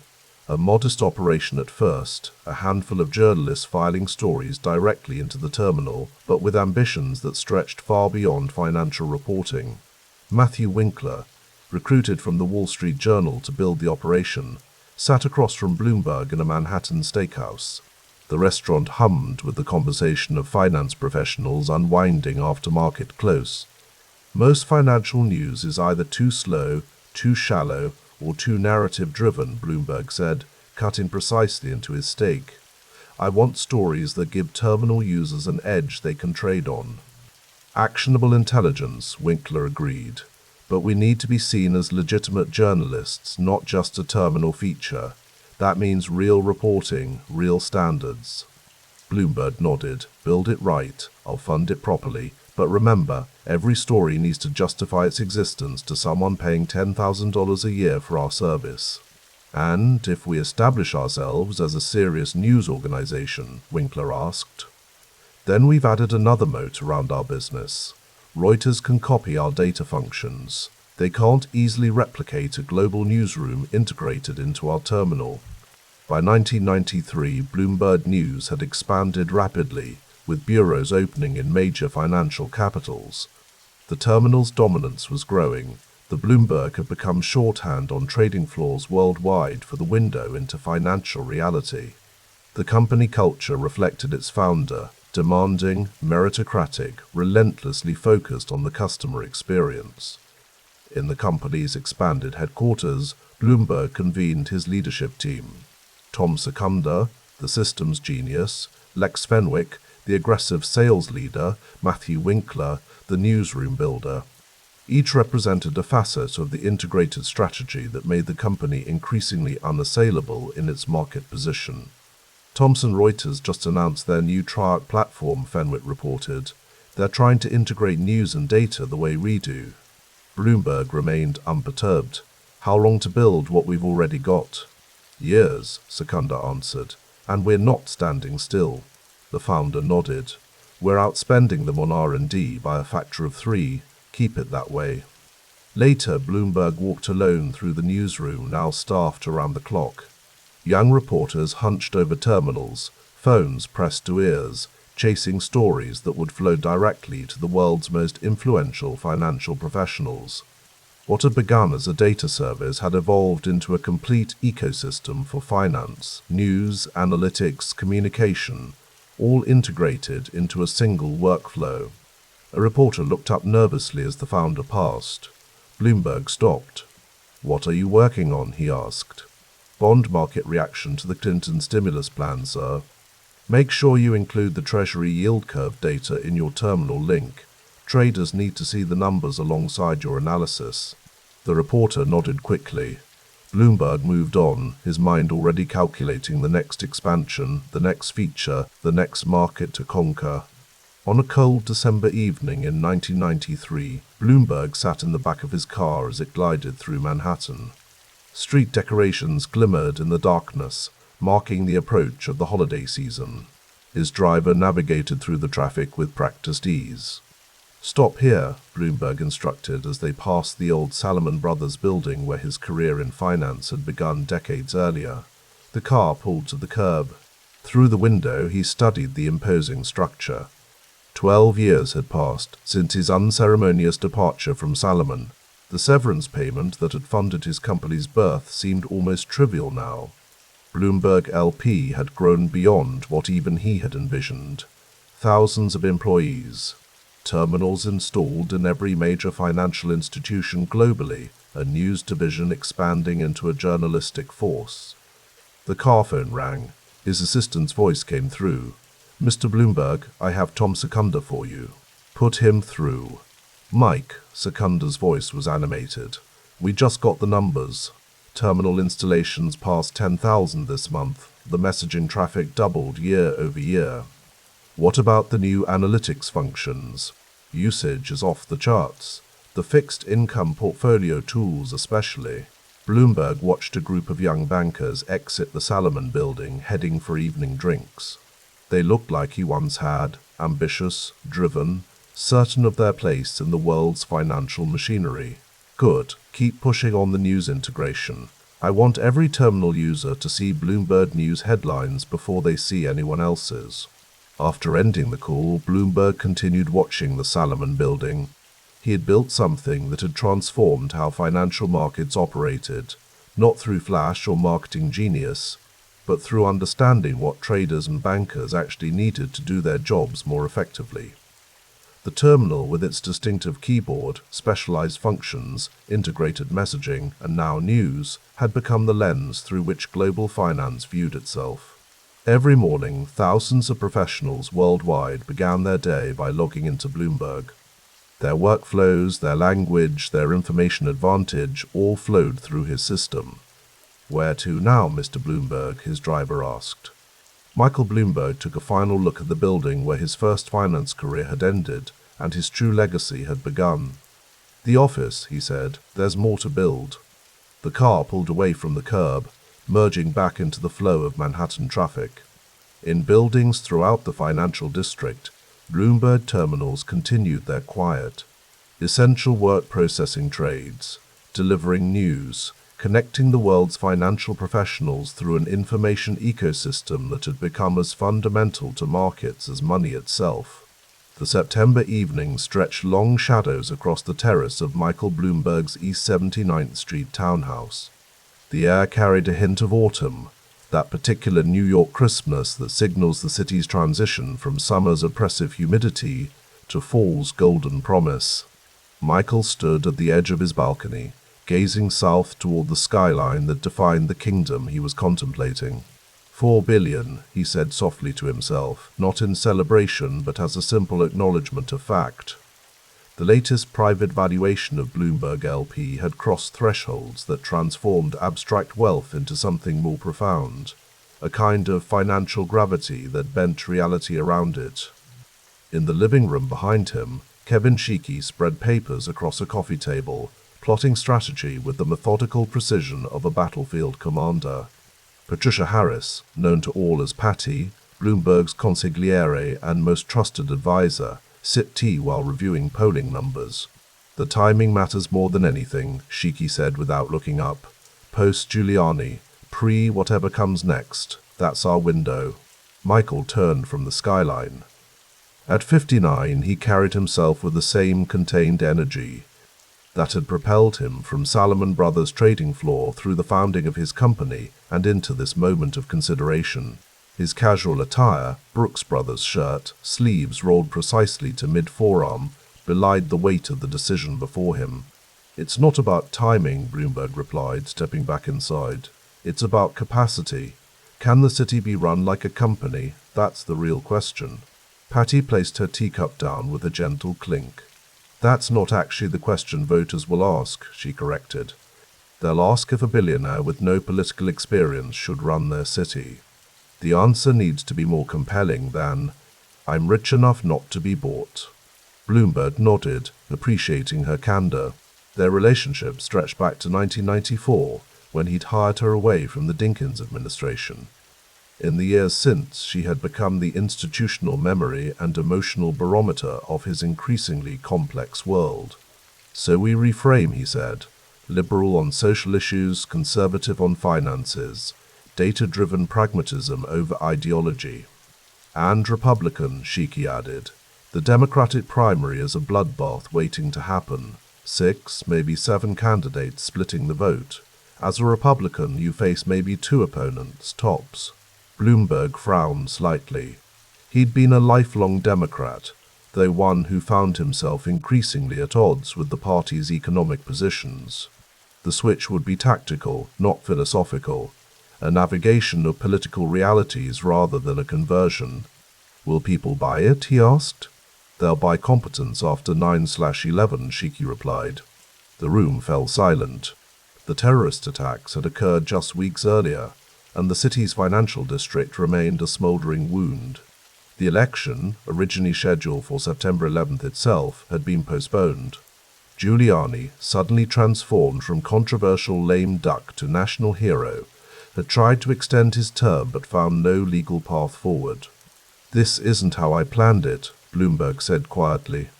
"None of us planned for this," Patty replied. "But the question remains, are you the right person for this moment?" Earlier that same year, before the world changed on that September morning, Bloomberg had been focused on a different kind of legacy. The publication of his autobiography, Bloomberg by Bloomberg, in 1997 had codified his entrepreneurial narrative. the scrappy creation story of a man fired at 39 who turned $10 million in severance into a multi-billion-dollar empire. In the sprawling offices at 4999 Park Avenue, Bloomberg walked the floor almost daily, stopping at random desks, questioning engineers about features, challenging salespeople about client needs.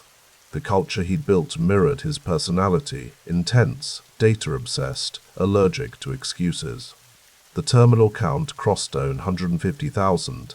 Peter Grauer, his longtime friend and company chairman, noted one afternoon as they reviewed quarterly Numberg's office.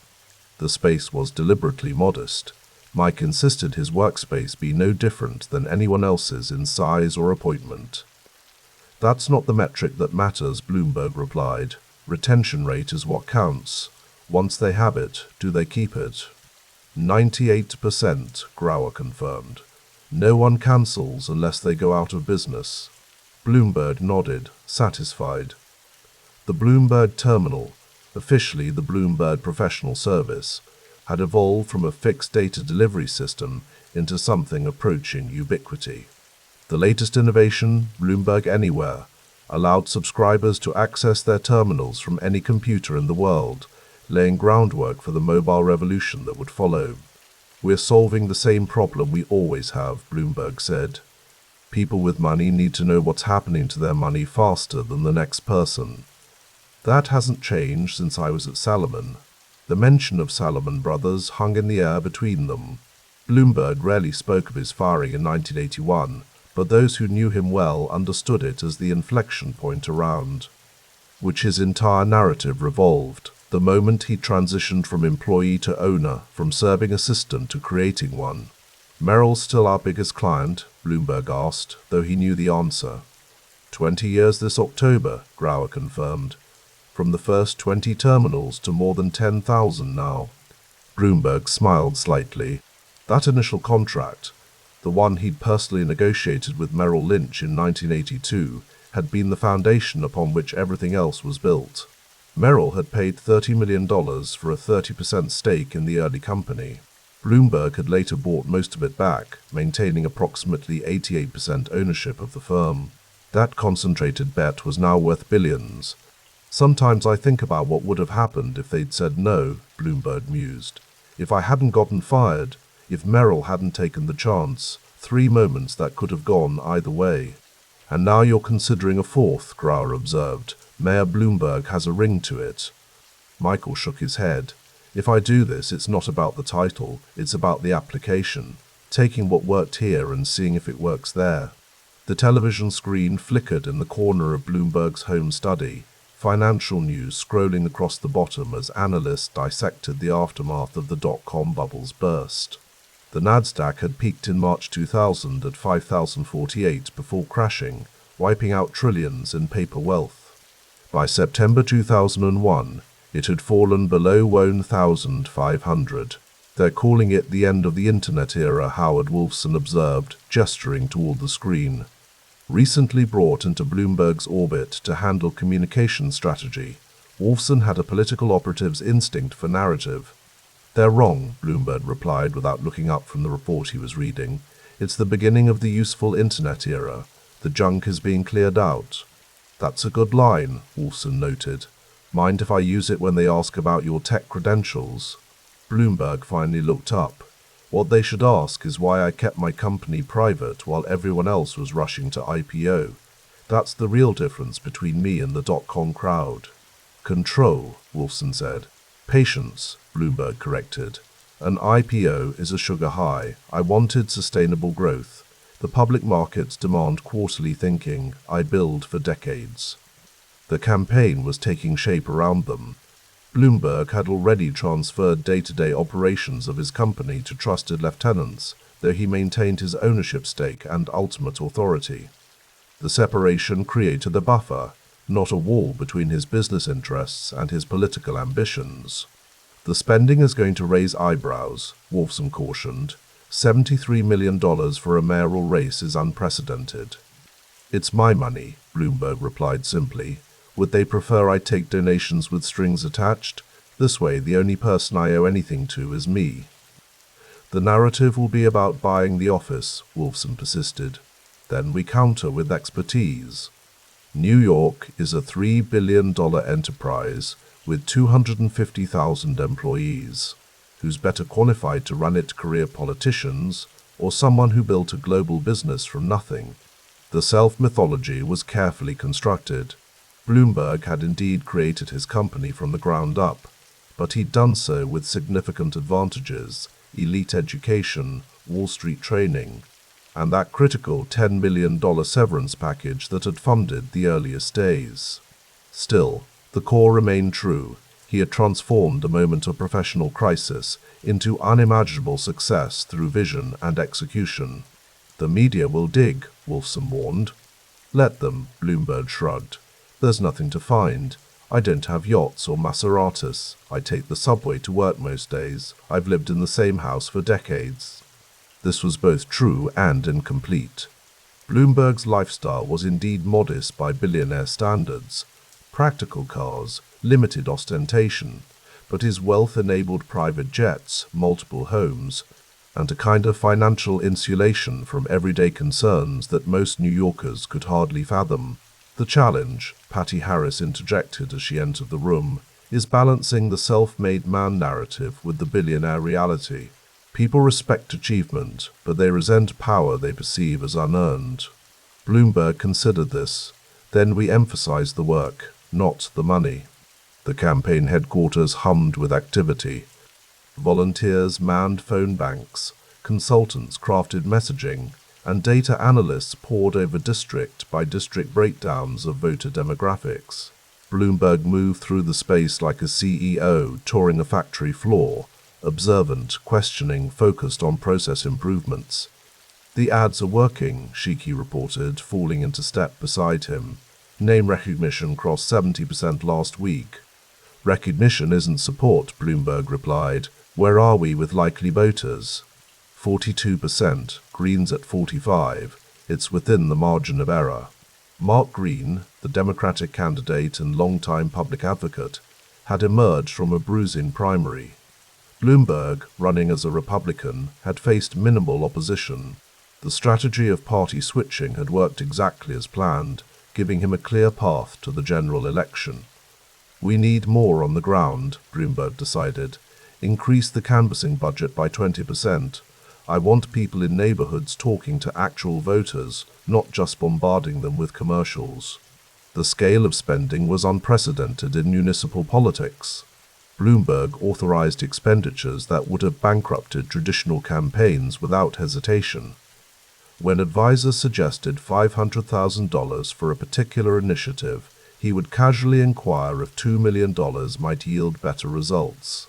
There's a new poll showing economic concerns outranking security for the first time since the attacks, an aide reported, handing Bloomberg a sheet of data. Bloomberg studied the numbers carefully. This is our opening. Green wants to talk security because Giuliani endorsed him on that basis. We pivot to economic recovery. Jobs, investment, keeping businesses from leaving Manhattan. His analytical approach to campaigning mirrored his approach to business. Where traditional politicians relied on instinct and relationship networks, Bloomberg demanded data, testing, and constant refinement.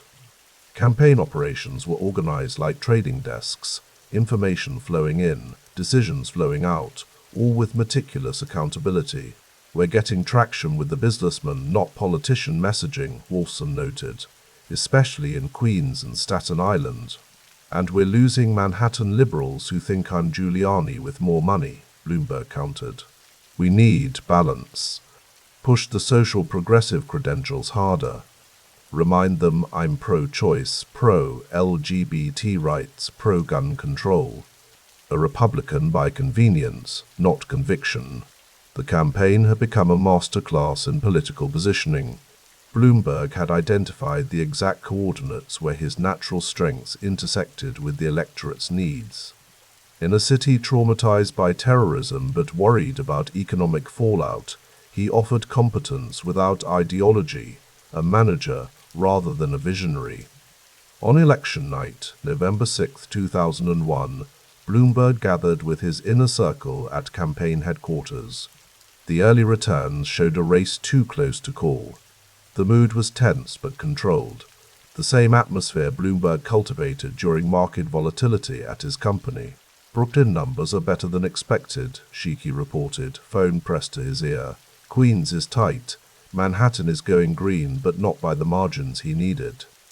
Bloomberg nodded, absorbing the information without visible emotion. His daughters Emma and Georgina sat nearby, their presence a reminder of the personal dimensions behind the public persona. Though divorced from their mother Susan since 1993, Bloomberg maintained a close relationship with his children, who had watched their father's transformation from successful businessman to public figure with a mixture of pride and protective concern. As the night progressed, the trend lines became clear. Bloomberg was outperforming expectations in outer boroughs, cutting into traditional Democratic strongholds just enough to overcome Green's advantages. Shortly after midnight, the Associated Press called the race. Michael Bloomberg would be the 108th mayor of New York City. The room erupted in celebration around him. Bloomberg accepted congratulations with handshakes and brief smiles, his demeanor controlled even in victory. When he finally took the podium to address supporters, his speech focused not on personal triumph, but on the work ahead. "New York faces unprecedented challenges," he told the crowd. "Recovery, renewal, reimagining what this great city can be. I didn't seek this office to maintain the status quo. I sought it to bring the same innovation to government that built our company." In the private room behind the stage, after the cameras departed, Bloomberg allowed himself a moment of reflection with his closest advisors. 20 years ago, I was fired from the only real job I'd ever had," he said quietly. 10 years ago, I had a successful company, but nothing like what it's become. Tonight, I'm mayor-elect of New York. Life takes interesting turns." Patty Harris raised a glass. "To the next chapter." Bloomberg nodded, his mind already mapping the transition, calculating variables, formulating strategies. The pattern recognition that had served him from Salomon's trading floor to the Bloomberg Terminal to the mayor's office remained his North Star, finding order in chaos, opportunity in disruption, and applying systematic solutions to complex problems. As the night deepened around them, the lights of the city spread below like a circuit board of possibility. For Michael Bloomberg, billionaire builder now turned reluctant politician, it was simply the next logical iteration of a life defined by inflection points, carefully managed risks, and the unyielding belief that data, properly analyzed, could solve any problem, even the governance of the most complex city on earth. The first rays of morning light slipped through the windows of Gracie Mansion as Michael Bloomberg carefully knotted his silk tie. It was a ritual he performed with practiced precision, just as he approached every aspect of his life. Outside, Manhattan was awakening to another day in 2002, a city still carrying the weight of tragedy in its foundations. "Second day as mayor," he murmured to himself, adjusting the knot with a slight tug. "Let's get to work." The Blacktown car glided through the streets toward City Hall, Bloomberg's eyes scanning the morning papers spread across his lap. The New York Times, Wall Street Journal, Financial Times, and of course his own Bloomberg Terminal printouts, a daily communion with information that had been his practice for decades. Snow dusted the steps of City Hall as he ascended them, nodding to security personnel who were still adjusting to the presence of this businessman-turned-mayor. Inside, workers were completing the transformation he had ordered immediately after taking office: the dismantling of walls, the removal of private offices, the creation of something entirely new. Mr. Mayor called out his deputy mayor for economic development, Dan Dotroff, striding across what had once been a traditionally arranged office space. "They'll finish the bullpen installation by tomorrow." Bloomberg surveyed the space with quiet satisfaction. "Good. Transparency isn't just a campaign promise, it's how we'll run this city." The bullpen, modeled after the trading floors where Bloomberg had built his fortune, would become the physical manifestation of his governance philosophy. No walls, no barriers, information flowing freely, decisions made in the open. By the following week, the transformation was complete. Where once stood wood-paneled offices and closed doors now sprawled an open expanse of desks arranged in concentric semicircles, Bloomberg Station at the center. Computer screens displayed real-time data, crime statistics, sanitation department response times, 311 call volumes, the city's vital signs monitored like financial markets. This, Bloomberg explained to a group of commissioners gathered for their first meeting in the new space, is how we create accountability. Everyone can see what everyone else is doing. Problems can't hide in corners. Amanda Burden, his newly appointed planning commissioner, studied the arrangement with appreciation. It's quite a statement, Michael. It's not a statement, Amanda. It's a tool. His voice was matter-of-fact, devoid of sentimentality. The same way the terminal was a tool on Wall Street. Information plus proximity equals better decisions. On a crisp March morning in 2003, Bloomberg sat at his desk reviewing the latest polling numbers. His approval ratings had dipped below 30%, a reflection of tax increases and budget cuts necessitated by the post-9/11 fiscal crisis. But today's agenda focused on something else entirely: public health. Health Commissioner Thomas Frieden entered the bullpen, moving directly to Bloomberg's desk. The mayor didn't look up immediately, finishing his review of a budget document before acknowledging Frieden's presence. "The smoking ban goes into effect today," Frieden said, his voice carrying a note of anticipation. Bloomberg nodded. "And the sky won't fall, despite what the restaurant owners are saying." The smoking ban in bars and restaurants, one of the most controversial early initiatives of his administration, had prompted predictions of economic disaster from the hospitality industry. Bloomberg remained unmoved by their protests. "It's simple," he said, swiveling in his chair to face a dashboard of health statistics on one of his screens. "Second-hand smoke kills. The data is clear. The public cost of treating smoking-related illness is unsustainable. This isn't about limiting freedom, it's about protecting public health." Frieden smiled slightly. "Not everyone sees it that way." "They will," Bloomberg replied with quiet certainty. "Data always wins in the end." As summer turned to fall in 2003, Bloomberg's days fell into a predictable rhythm. He rose before dawn in his East 79th Street townhouse, scanning newspapers over coffee, arriving at City Hall by 7:15. The bullpen would already be humming with activity, a perpetual motion machine of governance. Short, functional meetings stacked back to back. A minimalist lunch at his desk, often just a sandwich and a diet soda. Then more meetings, more data review, more decisions, until evening events with stakeholders or donors. One October evening, Bloomberg sat across from Charlie Rose in the PBS studio, the cameras capturing their conversation for broadcast. Rose, with his characteristic thoughtfulness, leaned forward across his wooden table. "You've been mayor for almost 2 years now. The transition from business to government, has it been what you expected?" Bloomberg considered the question with characteristic precision. Government is different from business in many ways, but certain principles are universal. Use data, measure results, hold people accountable, don't waste time or money. Focus on execution. "Your critics say you run the city like a corporation," Rose prompted. "I take that as a compliment," Bloomberg replied without hesitation. "Corporations must be efficient to survive. They must innovate. They must deliver value. Why shouldn't government aspire to the same standards?" Later that night, sitting alone in his townhouse, Bloomberg reviewed a set of crime statistics. The numbers were promising, continuing a downward trend that had begun under his predecessor. The expansion of stop-and-frisk tactics was showing results, at least according to the data points on his screen. The city was becoming safer. He made a note to discuss the numbers with Police Commissioner Ray Kelly in the morning. The approach was data-driven and pragmatic: identify high-crime areas, increase police presence, intervene before violence occurred. The constitutional questions that would later emerge remained distant concerns in these early days: of what Bloomberg viewed as a successful crime reduction strategy.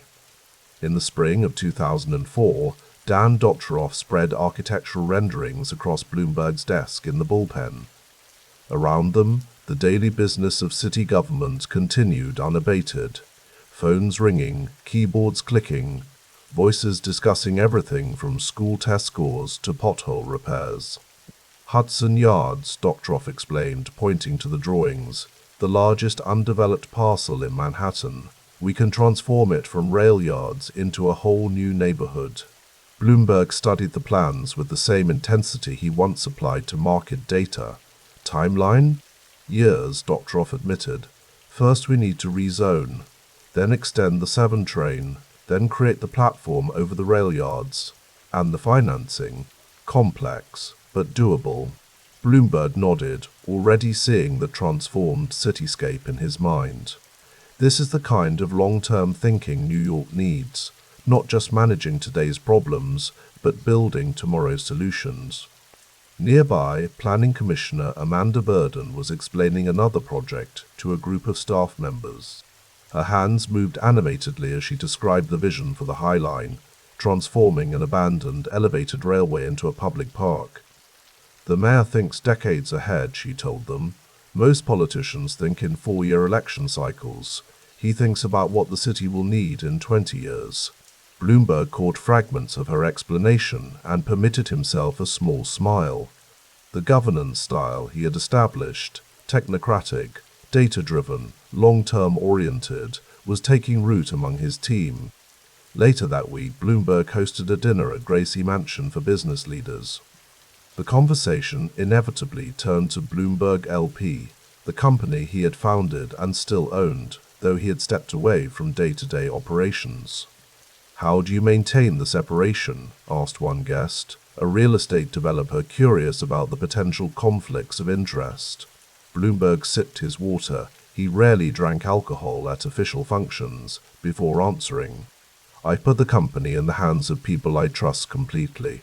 Merrill Lynch's Peter Grauer chairs the company.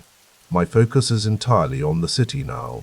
What went unsaid was that his fortune continued to grow even as he governed. The company's culture, efficiency, innovation, data-driven decision-making mirrored the approach he was bringing to City Hall. In the fall of 2005, as his first term neared its conclusion, Bloomberg faced re-election. The bullpen at City Hall had become a campaign nerve center after hours, with staff analyzing voter data with the same rigor they applied to governance metrics. "The numbers look good," noted Kevin Sheekey, Bloomberg's political strategist, studying a polling report. "Your approval rating has completely reversed from the early days." Bloomberg scanned the data without apparent emotion. "People respond to results, not rhetoric. We've delivered results."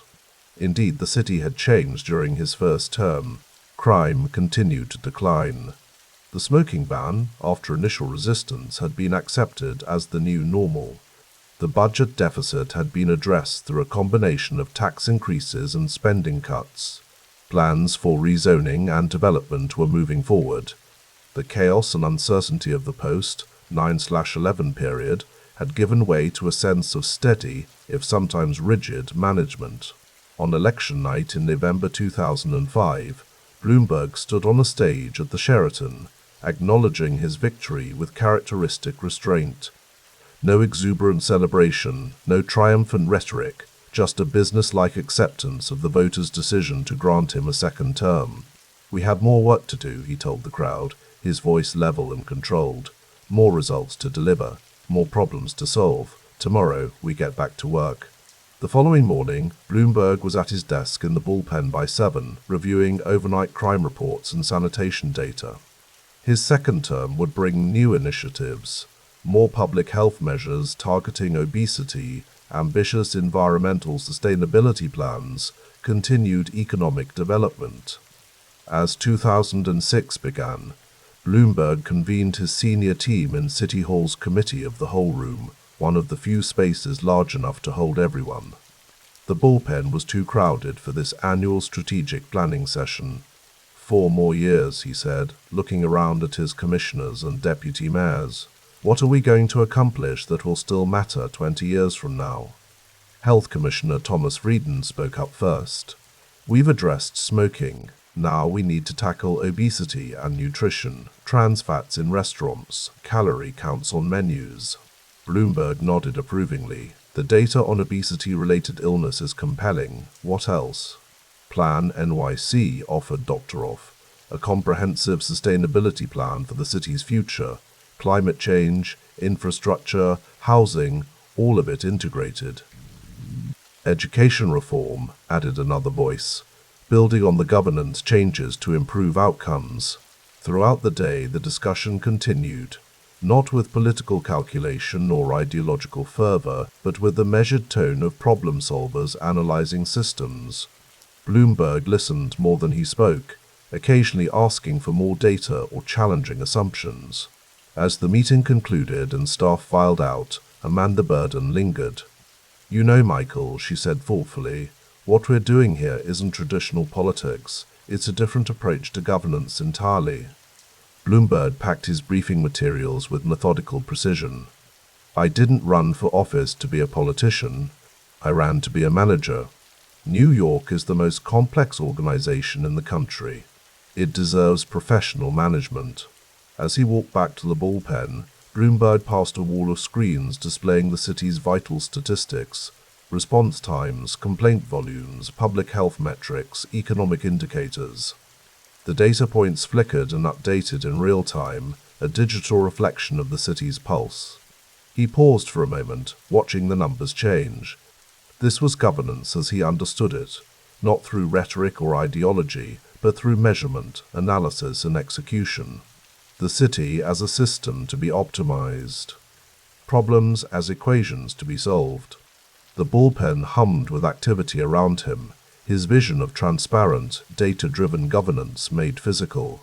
Outside, beyond City Hall's windows, New York continued its perpetual motion, 8 million lives intersecting in countless ways, most beyond the reach of even the most sophisticated dashboard. Bloomberg returned to his desk, already focused on the next set of numbers awaiting his attention. The work continued, measured in data points and spreadsheets, in policies implemented and results quantified. The governance machine he had built operated with the same ruthless efficiency as the financial terminals that bore his name, processing the complex variables of urban life into actionable intelligence. And the city, like a massive organism adapting to new conditions, continued its evolution under his watchful, calculating gaze.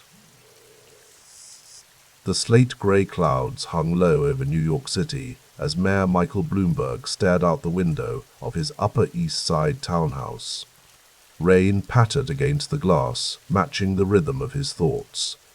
It was late 2008, and the world as everyone knew it was crumbling. Lehman Brothers had collapsed. AIG teetered on the brink. The financial system, the very lifeblood of his beloved city, was hemorrhaging. Michael sipped his coffee, black with no sugar, and considered the weight of the decision before him. Term limits meant his time as mayor would soon end, but the crisis demanded steady hands. The question wasn't whether he could run again.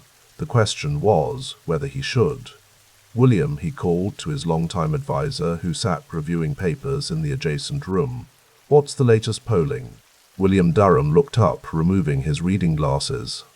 "Mixed, sir.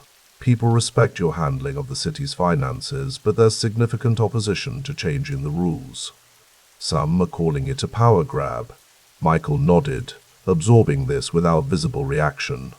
His face, with its characteristic blend of determination and analytical detachment, revealed little of the calculations running behind his eyes.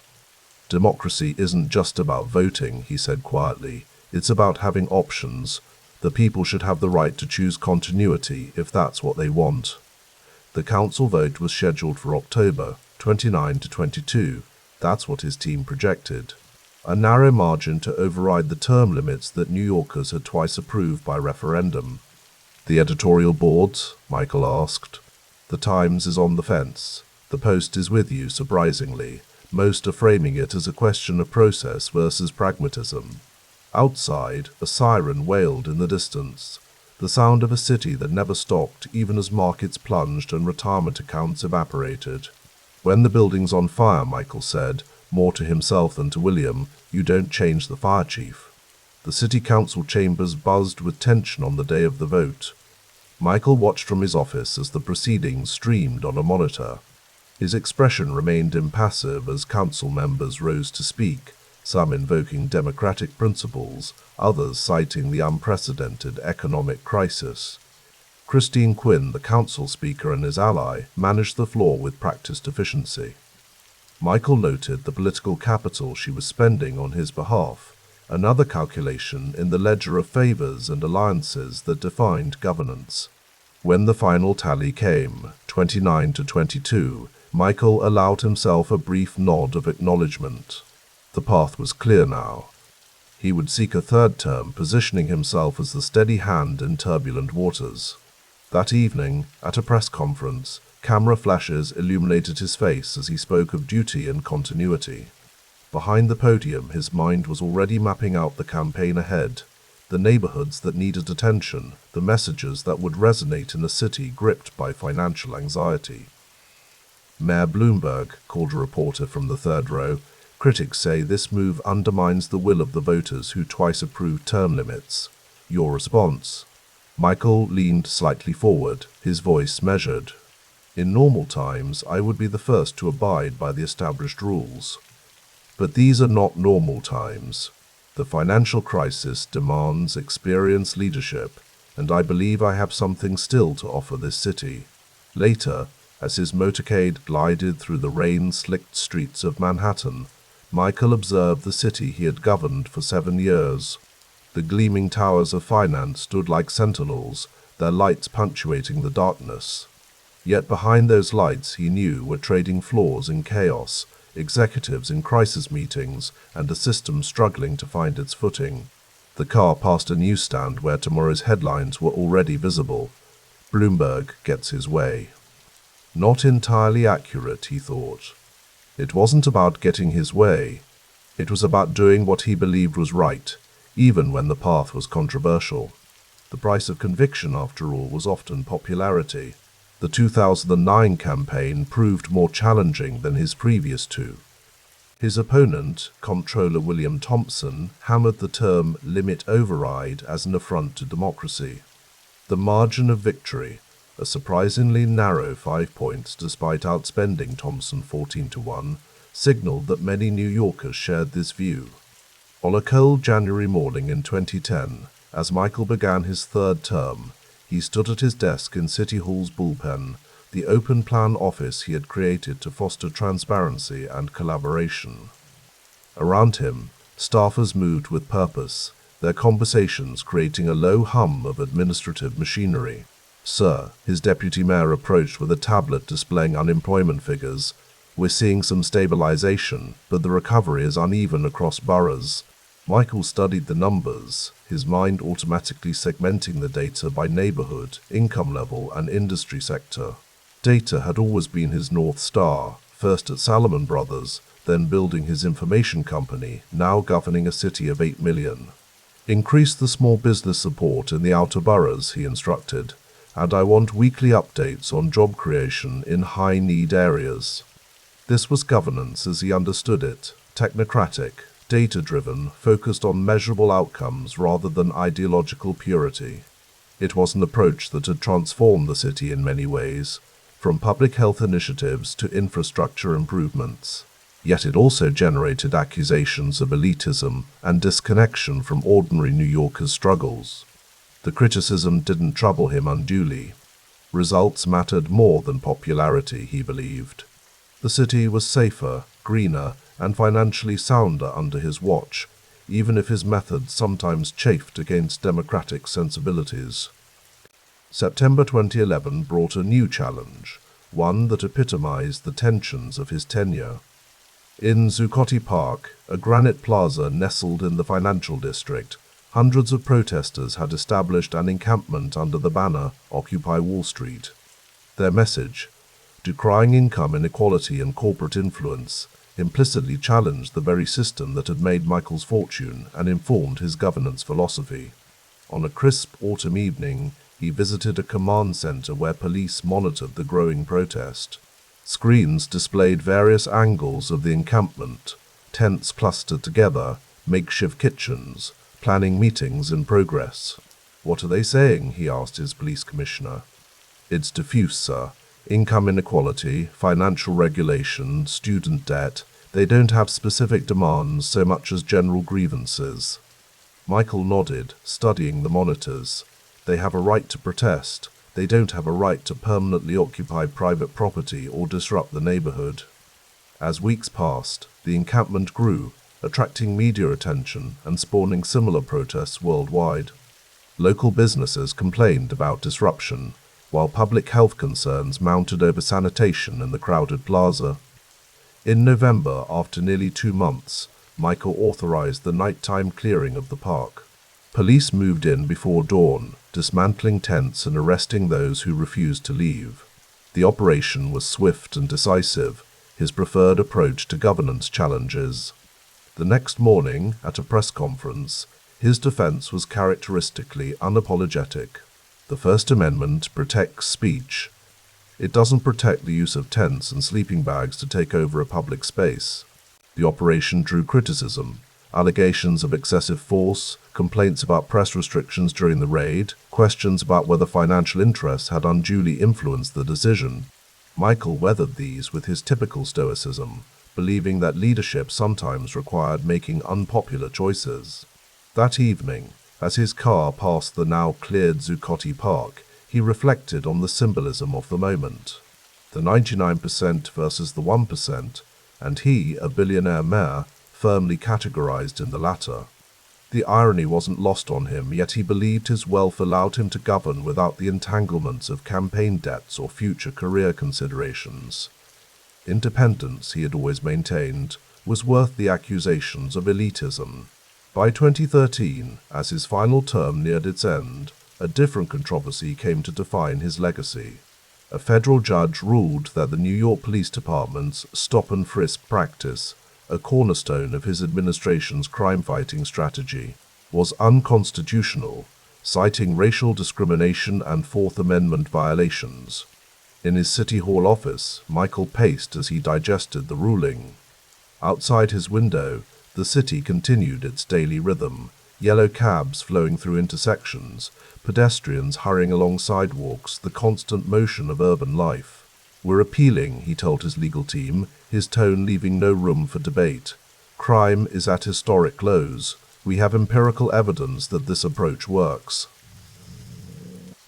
One of his advisors, a woman who had been with him since his first campaign, spoke up. "Sir, the data on effectiveness is mixed at best.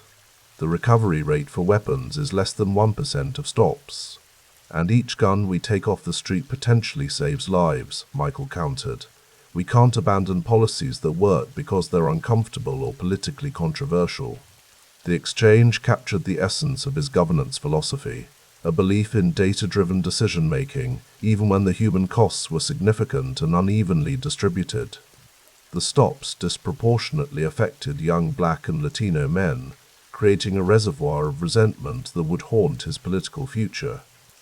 Later that week, he defended the policy in a speech that reflected his unwavering conviction.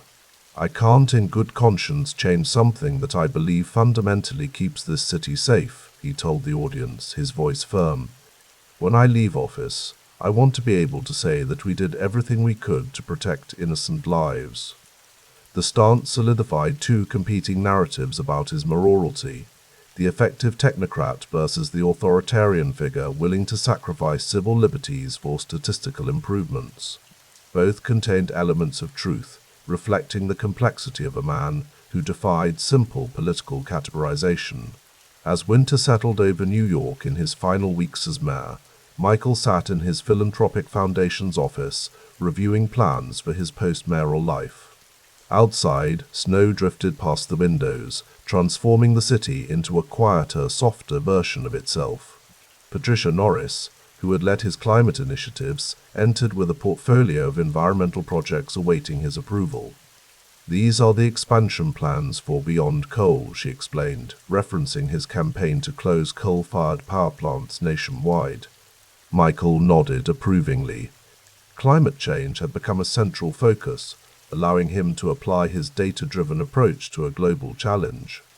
It was also, he recognized, an area where his wealth could achieve tangible outcomes beyond what traditional politics allowed. "And the public health initiatives?" he asked. "Ready for your review. The tobacco control programs are showing promising results in developing countries." The conversation drifted to his legacy as mayor, the successes and controversies that would define 12 years of governance.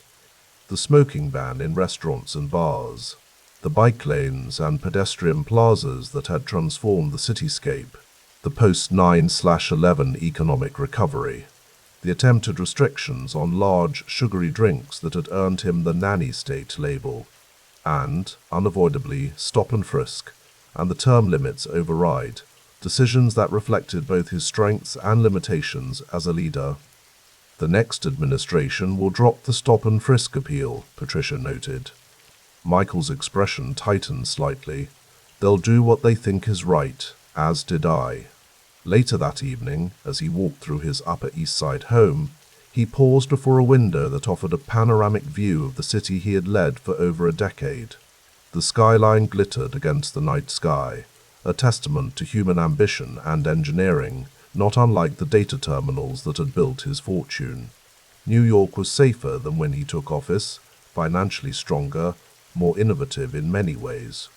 Yet it was also more unequal, with luxury condominiums rising alongside neighborhoods where economic anxiety persisted. His governance had always been about numbers, crime statistics, budgetary figures, health outcomes, educational metrics. The approach had yielded measurable successes, but sometimes missed the less quantifiable dimensions of leadership, the emotional resonance, the symbolic importance of process in a democracy, the lived experiences that defied statistical categorization. As he prepared to hand over the keys to City Hall, Michael Bloomberg understood that his legacy would remain as complex and multifaceted as the city he had governed. The data-driven billionaire who had bent democratic norms in service of what he believed was the greater good. The pragmatist who saw governance as problem-solving rather than ideological warfare. The mayor who had transformed a city physically while leaving its underlying economic disparities largely intact. The final calculations, he knew, would not be his to make. History would render its judgment, weighing both the measurable outcomes and the moral questions his leadership had raised. Outside, snow continued to fall on a city changed by his vision, for better and for worse. The evening light caught the ripples on the Hudson as Michael Bloomberg gazed out from the 75th floor window of his Bloomberg LP headquarters. His reflection, still trim at 72, stared back at him against the deepening indigo of the Manhattan skyline. It was spring 2014, and his 12-year mayoral tenure was now months behind him. The transition back to private life had been seamless. A handover of keys, a final press conference, then a return to the glass and steel empire he'd built. "Your 4:30 is here," his assistant said, appearing at his office door. Bloomberg turned from the window. "The Sierra Club people?" "Yes. They're in conference room C with the Beyond Coal team." He nodded and straightened his tie. The coal campaign had begun years earlier, but now, free from the constraints of public office, he was positioning to scale it dramatically. The numbers were clear. Coal plants were America's largest source of climate pollution. If they could be closed systematically and replaced with cleaner energy, the atmospheric math might finally begin to shift. "Tell them I'll be there in 5, he replied, turning back to the skyline. This was where his focus would lie now, not in ribbon cuttings or blizzard preparations, but in his own variant of public service, spending his fortune on problems that politicians seemed unable or unwilling to solve. $1 billion isn't the ceiling, Bloomberg explained to his senior philanthropy team 3 months later, as they sat around the mahogany table in his Upper East Side townhouse. Outside, summer heat radiated from the pavement. Inside, the central air kept the temperature at a precise 68 degrees. It's the new baseline. Diana Taylor, his longtime partner, elegant in a navy dress, raised an eyebrow but remained silent. She'd grown accustomed to Michael's increasingly ambitious philanthropic targets. Patricia Harris, who had followed him from City Hall to run Bloomberg Philanthropies, reviewed her notes. We're restructuring around 5 areas: public health, environment, education, government innovation, and arts and culture. The climate work will be our largest single commitment. Bloomberg nodded, tapping a pen against his legal pad where he'd written $1 billion per year outcomes, not inputs. The usual skeptics will say we're just buying influence, someone noted. Bloomberg set down his pen. They've been saying that since we started giving money to Johns Hopkins in the 60s. Here's what we're actually buying: results. Beyond Coal has already helped shut down 105 plants. We'll get to 300 by the end of the decade. And the metrics? Asked Harris. The same as in government. Pick the numbers that matter, track them obsessively, and change course when the data tells you to. He stood up and walked to a large touchscreen on the wall, pulling up a dashboard of climate indicators. Coal supplied almost 50% of US electricity when we started this campaign. It's down to about 40 now. We need it below 20. The room nodded. Bloomberg's philanthropy operated like his businesses and his mayoralty data, driven, impatient with conventional methods, fixated on measurable outcomes. One more thing, Bloomberg added. I want to launch Bloomberg Associates. Cities around the world keep asking for our playbook from New York. Let's give it to them, pro bono. The best urban consultants, working for free, but only for mayors willing to measure everything. As the meeting concluded, Taylor lingered. $1 billion a year, she said quietly when they were alone. That's a significant acceleration. Bloomberg's eyes crinkled at the corners. I'm 72. The giving needs to catch up with the earning while I'm still here to oversee it. And you signed the giving pledge. I did. But that's just a promise to give it away eventually. I want impact now. He checked his watch. The Falcon is fueled for Bermuda. Still want to make the evening crossing. Taylor nodded. Their weekends at the coral-colored house on the island had become a rhythm golf, occasional sailing, and dinners with a small circle of friends. It was their respite from New York's intensity, though Bloomberg invariably brought briefing books and took calls throughout. By mid-2015, Beyond Coal had helped shutter over 200 plants, and Bloomberg had been appointed the United Nations Special Envoy for Cities and Climate Change. The Paris Climate Conference was approaching, and despite the Republican-controlled Congress's resistance to climate action, Bloomberg was determined to show that American cities, businesses, and philanthropies could drive progress without federal leadership. We need to quantify what cities are already doing, he told his climate team at a morning meeting in Manhattan. Mayors are acting while Washington dithers. The team nodded. Bloomberg took a sip of his coffee black, from the same paper cup he'd been using for decades. He ate breakfast at his desk most days, usually a bagel with a smear of cream cheese. His habits were famously consistent, from the modest Chevrolet Suburban he was driven in to his daily routine at the office. The other priority is maternal health, he continued. The numbers in Tanzania and other focus countries are still unacceptable. Women shouldn't be dying in childbirth because they can't access basic care. Patricia Harris made a note. Bloomberg Philanthropies had expanded its public health work beyond tobacco control to include maternal health in developing countries, obesity prevention, and road safety, all areas where data showed high preventable death rates. The gun violence prevention work is also accelerating, Harris added. Every town for gun safety now has over 3 million supporters. Bloomberg nodded. After the Sandy Hook massacre, he had co-founded and heavily funded the organization, merging several existing gun control groups. The NRA was a formidable opponent, but Bloomberg's approach was characteristically methodical, state-by-state legal and policy work, coupled with grassroots organizing. His phone buzzed. He glanced at it and frowned slightly. "Everything all right?" Harris asked. "Preliminary polling about an independent presidential run in 2016, he replied. "I asked for some data." The room grew quiet. Bloomberg had considered running in 2008 and again in 2012, but ultimately decided against it. Now, with Trump ascending in the Republican field and Hillary Clinton facing challenges from Bernie Sanders, the political landscape was volatile. "And?" Harris prompted. "Too early to say." He pocketed the phone. "Back to the climate work. I want reports on every coal plant closure, timeline, replacement energy source, emissions impact. We're making progress, but we need to move faster." The Dassault Falcon 900 banked over the Atlantic as Bloomberg reviewed briefing materials for an upcoming climate finance meeting. It was February 2016, and he had just published a bombshell statement ending speculation about a presidential run. The analysis had been clear. An independent candidacy would likely split the anti-Trump vote and increase the odds of a Trump presidency. "I read your statement," said Diana Taylor, looking up from her book. "Very decisive."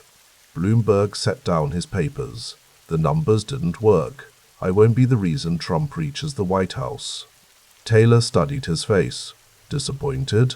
"Pragmatic," he replied, but his tone suggested more complex emotions beneath the surface.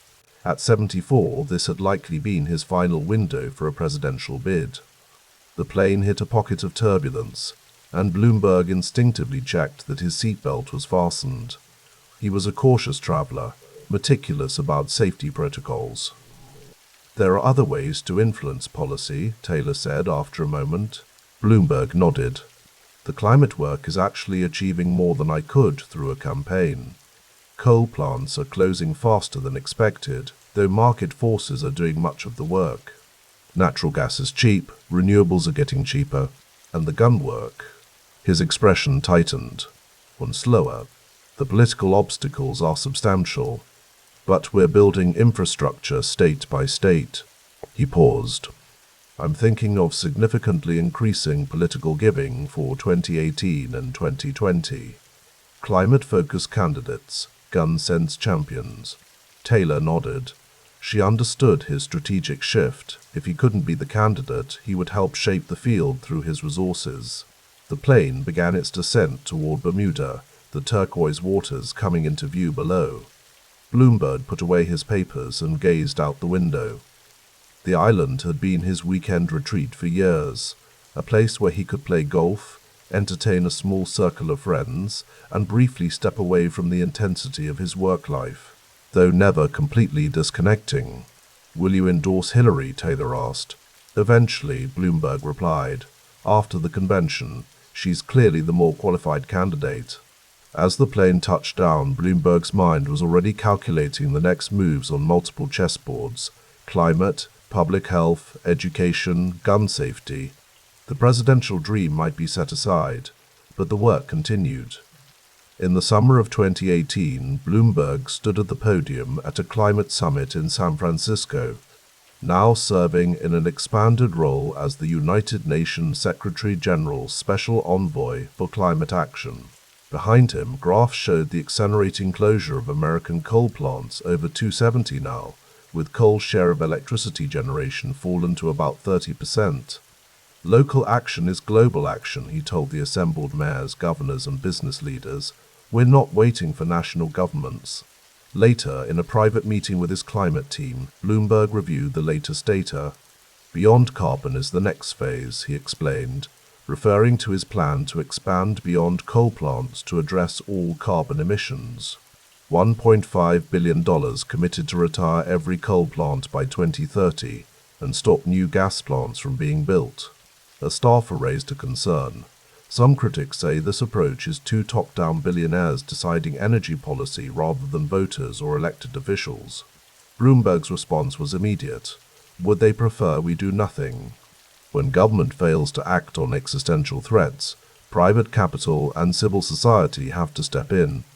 We're supporting local groups in every community where these plants operate. This isn't about imposing solutions. It's about enabling the solutions that data shows will work. Patricia Harris, ever the practical administrator, steered the conversation back to implementation. The Johns Hopkins Bloomberg School of Public Health funding is set for next quarter. That brings our total support to the university to over $3 billion. Bloomberg nodded. His alma mater had been a consistent philanthropic priority since his earliest donations in the 1960s. The public health school, renamed for him in 2001, had become a global leader in research on tobacco control, obesity prevention, and other Bloomberg priority areas. Good. And the education initiatives. College access is reaching 1.8 million students. The charter school support continues. The engineering initiative at Hopkins is exceeding targets. Bloomberg processed the information with characteristic efficiency. His philanthropy had grown to resemble a government in its scope and systematic approach, with annual giving exceeding the GDP of some small nations. As the meeting concluded, an aide approached with a message. "Sir, there's been another request for comment about your potential 2020 presidential run." Bloomberg sighed almost imperceptibly. "Tell them I'm focused on climate action right now. No decision has been made." But privately, the question weighed on him. Trump's presidency had unfolded exactly as he had feared. Withdrawal from the Paris Climate Agreement, rollback of environmental protections, escalating division. The calculation he'd made in 2016 haunted him. Had he been wrong not to run? The Brooklyn church was packed on a Sunday morning in November 2019. Bloomberg, now 77, stood before the predominantly black congregation, his posture straight, but his expression unusually solemn. "I got something important really wrong," he said, his voice echoing through the sound system. "I want to talk about stop and frisk." The policy had been a centerpiece of his mayoral administration's crime-fighting strategy, and its most controversial legacy, disproportionately affecting young men of color across New York City. A federal judge had ruled it unconstitutional in its application. "I now see that we could and should have acted sooner, and acted differently," Bloomberg continued. "I apologize." The congregation remained largely silent. Some nodded, others exchanged skeptical glances. The timing was impossible to ignore. He was on the verge of announcing a presidential run, and this long-delayed apology appeared calculated to neutralize a political liability. Later that day, in the back of his SUV, Bloomberg stared out at the Brooklyn streets passing by.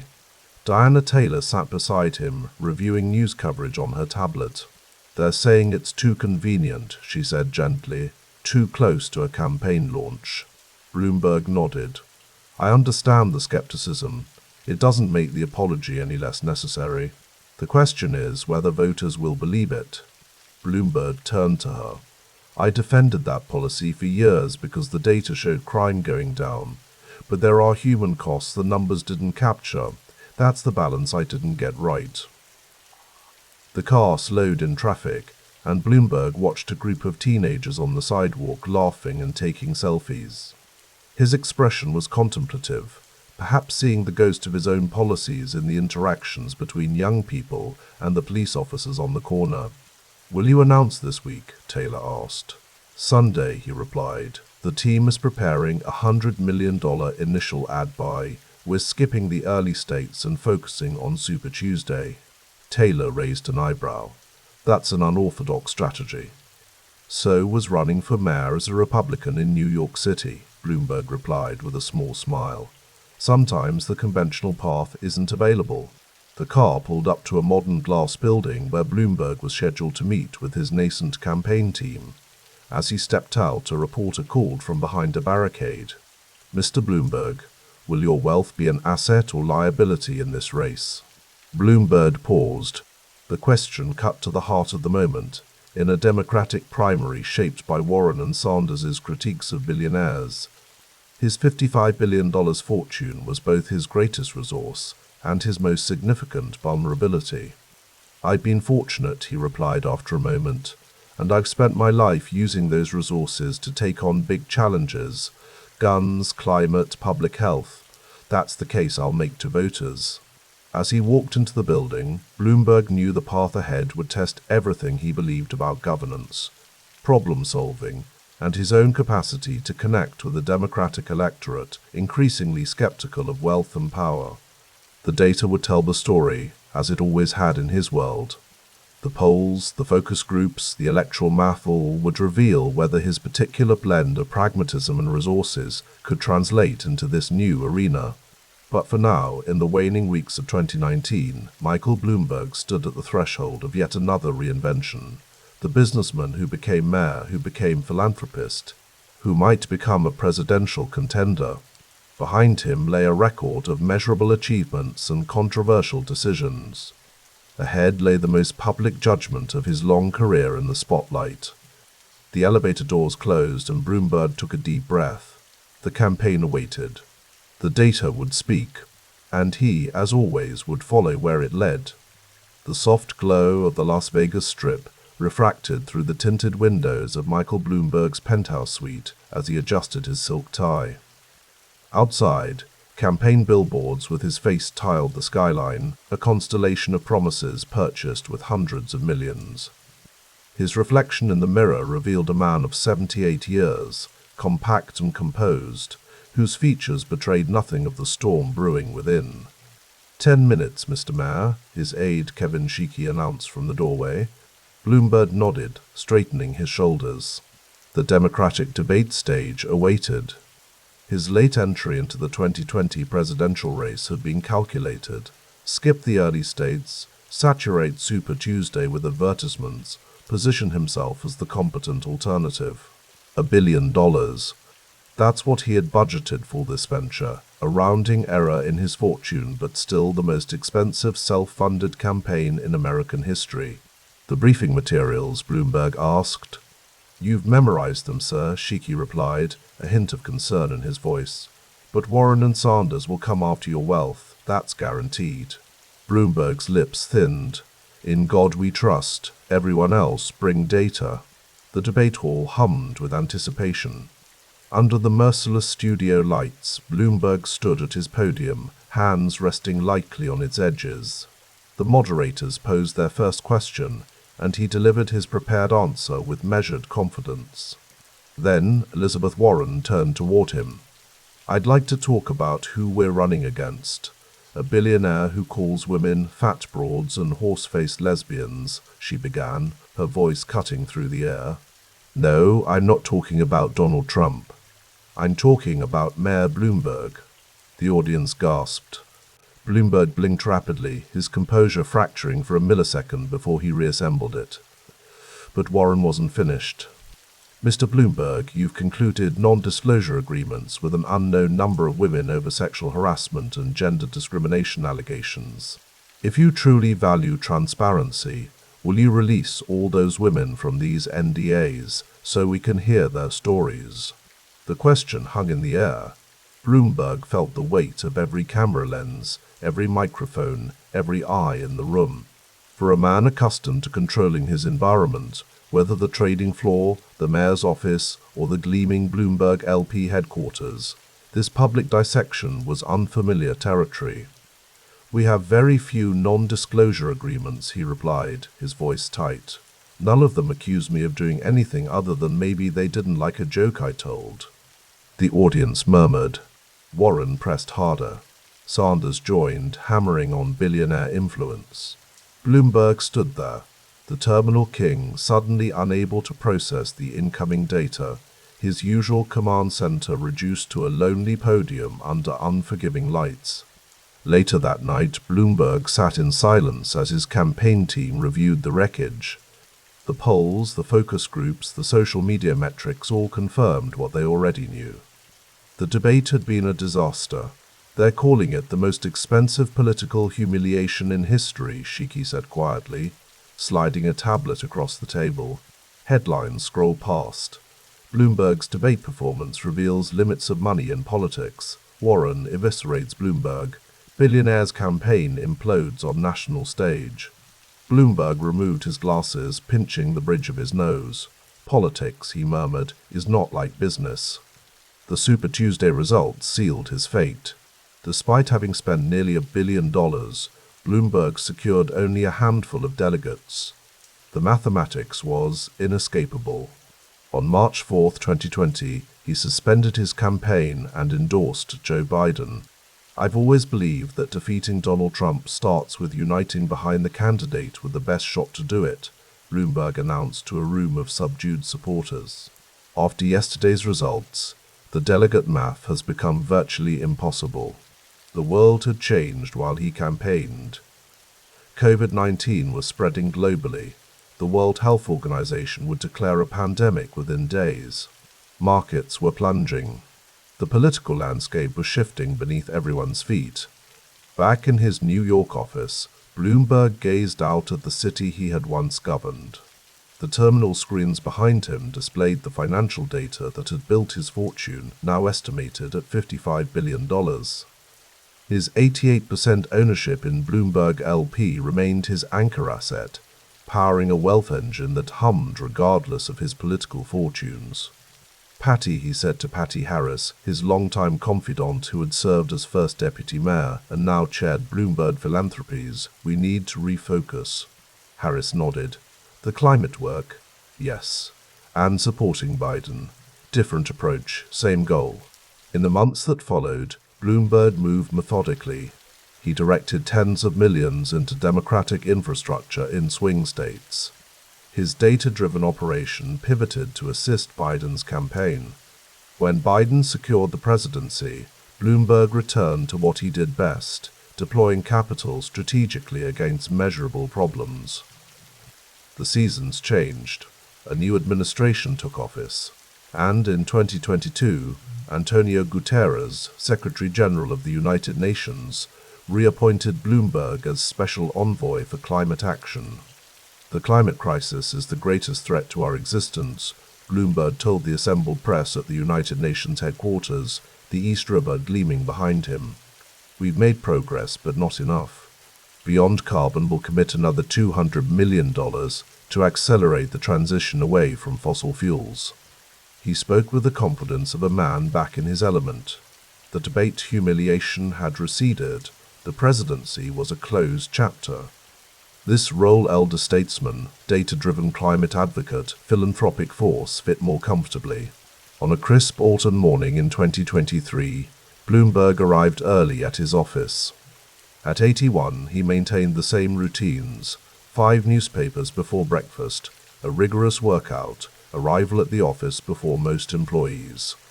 The Bloomberg Terminal now priced at about $24,000 per year for a single subscription, or $27,000 for a 2-terminal bundle, still anchored the financial industry's workflow. Approximately 325,000 terminals worldwide generated recurring revenue. That formed the bedrock of the company's estimated $12 to $14 billion in annual revenue.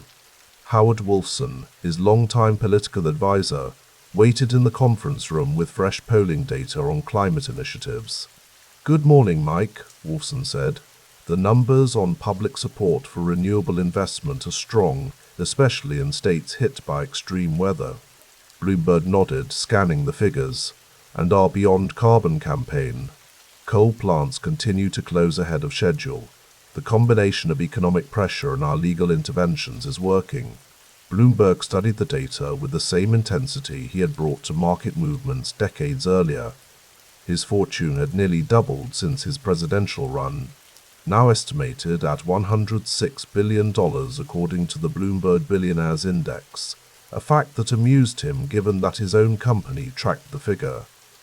"The terminal business remains remarkably resilient," Bloomberg observed. 21,000 employees, 2,700 journalists in over 120 countries. The moat holds. What he didn't say, but both men knew, was that this empire remained intensely personal. Unlike many founders, Bloomberg had never diluted significantly or gone public. His approximately 88% ownership stake in a company valued around $120 billion constituted about 85% of his net worth, with another 10% in real estate and 5% in philanthropic vehicles and other investments. Later that day, Bloomberg met with his daughters Emma and Georgina, along with his sister Marjorie Tiven. Family governance was a topic he approached methodically like everything else. The company will remain private, Bloomberg stated simply, and family-controlled. Emma, the more business-oriented of his daughters, nodded. The succession question? Bloomberg's eyes crinkled slightly. Not today, but you both know my intentions. Neither daughter pressed. At 82, their father showed no signs of slowing down, still ran daily, still maintained his famous discipline. The question of who would eventually lead Bloomberg LP remained unanswered publicly, part of a carefully maintained privacy around governance matters. That evening, Bloomberg reviewed the latest climate data in his home office. The multi-screen setup, anchored by his own Bloomberg Terminal, displayed atmospheric carbon levels, renewable energy adoption rates, and polling on climate concern by demographic. His commitment to Beyond Carbon, aimed at moving America toward a 100% clean energy economy, had grown more urgent as extreme weather events multiplied. His phone chimed with a message from President Biden's climate team. The administration was proposing new emissions standards. Bloomberg's data and financial support would be crucial in countering industry resistance. If you're going to get anything done, Bloomberg murmured to himself, you need two things, leadership and money. The irony wasn't lost on him. His 2020 presidential campaign had proven that money alone couldn't buy the Democratic nomination. The populist critique from both left and right had framed him as the problem, the billionaire whose wealth represented the systemic inequality they fought against. Yet here he was, using that same wealth to advance climate policy, often more effectively than elected officials constrained by political gridlock. Bloomberg's thoughts drifted to the 2024 election. He had already pledged approximately $50 million to support Democratic candidates, with more likely to follow. The terminal business continued to generate enormous cash flow, with operating margins estimated between 25 to 30%. Each day, the company's value ticked higher, and with it, his ability to fund the causes he believed in. At his desk, surrounded by screens displaying the world's financial nervous system that he had built, Bloomberg contemplated his legacy. The terminal had revolutionized financial information, creating an ecosystem that competitors struggled to dislodge. His philanthropic work, already exceeding $17 billion over his lifetime, addressed measurable problems from climate change to public health. His mayoral record included pioneering public health initiatives alongside controversial policies like stop and frisk that courts had ruled unconstitutional. Dawn broke over Manhattan as Bloomberg finished reviewing reports on Thomson Reuters and newer competitors like Refinitiv and Symphony. The moat around his business remained strong. His wealth continued to grow, and at 82, he still controlled his destiny. In the end, he once told Charlie Rose, "I've always believed in hard work, surrounding myself with smart people who are hungry, and staying private so we can think long-term." As daylight filled his office, Bloomberg turned to the climate data once more. The terminal that had made him one of the world's wealthiest individuals now displayed the metrics of a warming planet, the next system he was determined to influence. Regardless of whether the public had invited him to do so, outside his window, New York awakened, the city he had once governed, in the country whose presidency he had sought, on a planet whose future he now worked to secure. Not through democratic mandate, but through the power of his wealth, his data, and his unyielding belief that complex problems yielded to measurement and resources. The terminal screens flickered with fresh numbers. Bloomberg adjusted his glasses and began another day of moving markets and reshaping systems, the Billionaire as institution, operating on a scale few individuals in history had achieved. His legacy still unfolding in the shadow of both extraordinary achievement and the persistent questions about democracy's relationship with concentrated wealth.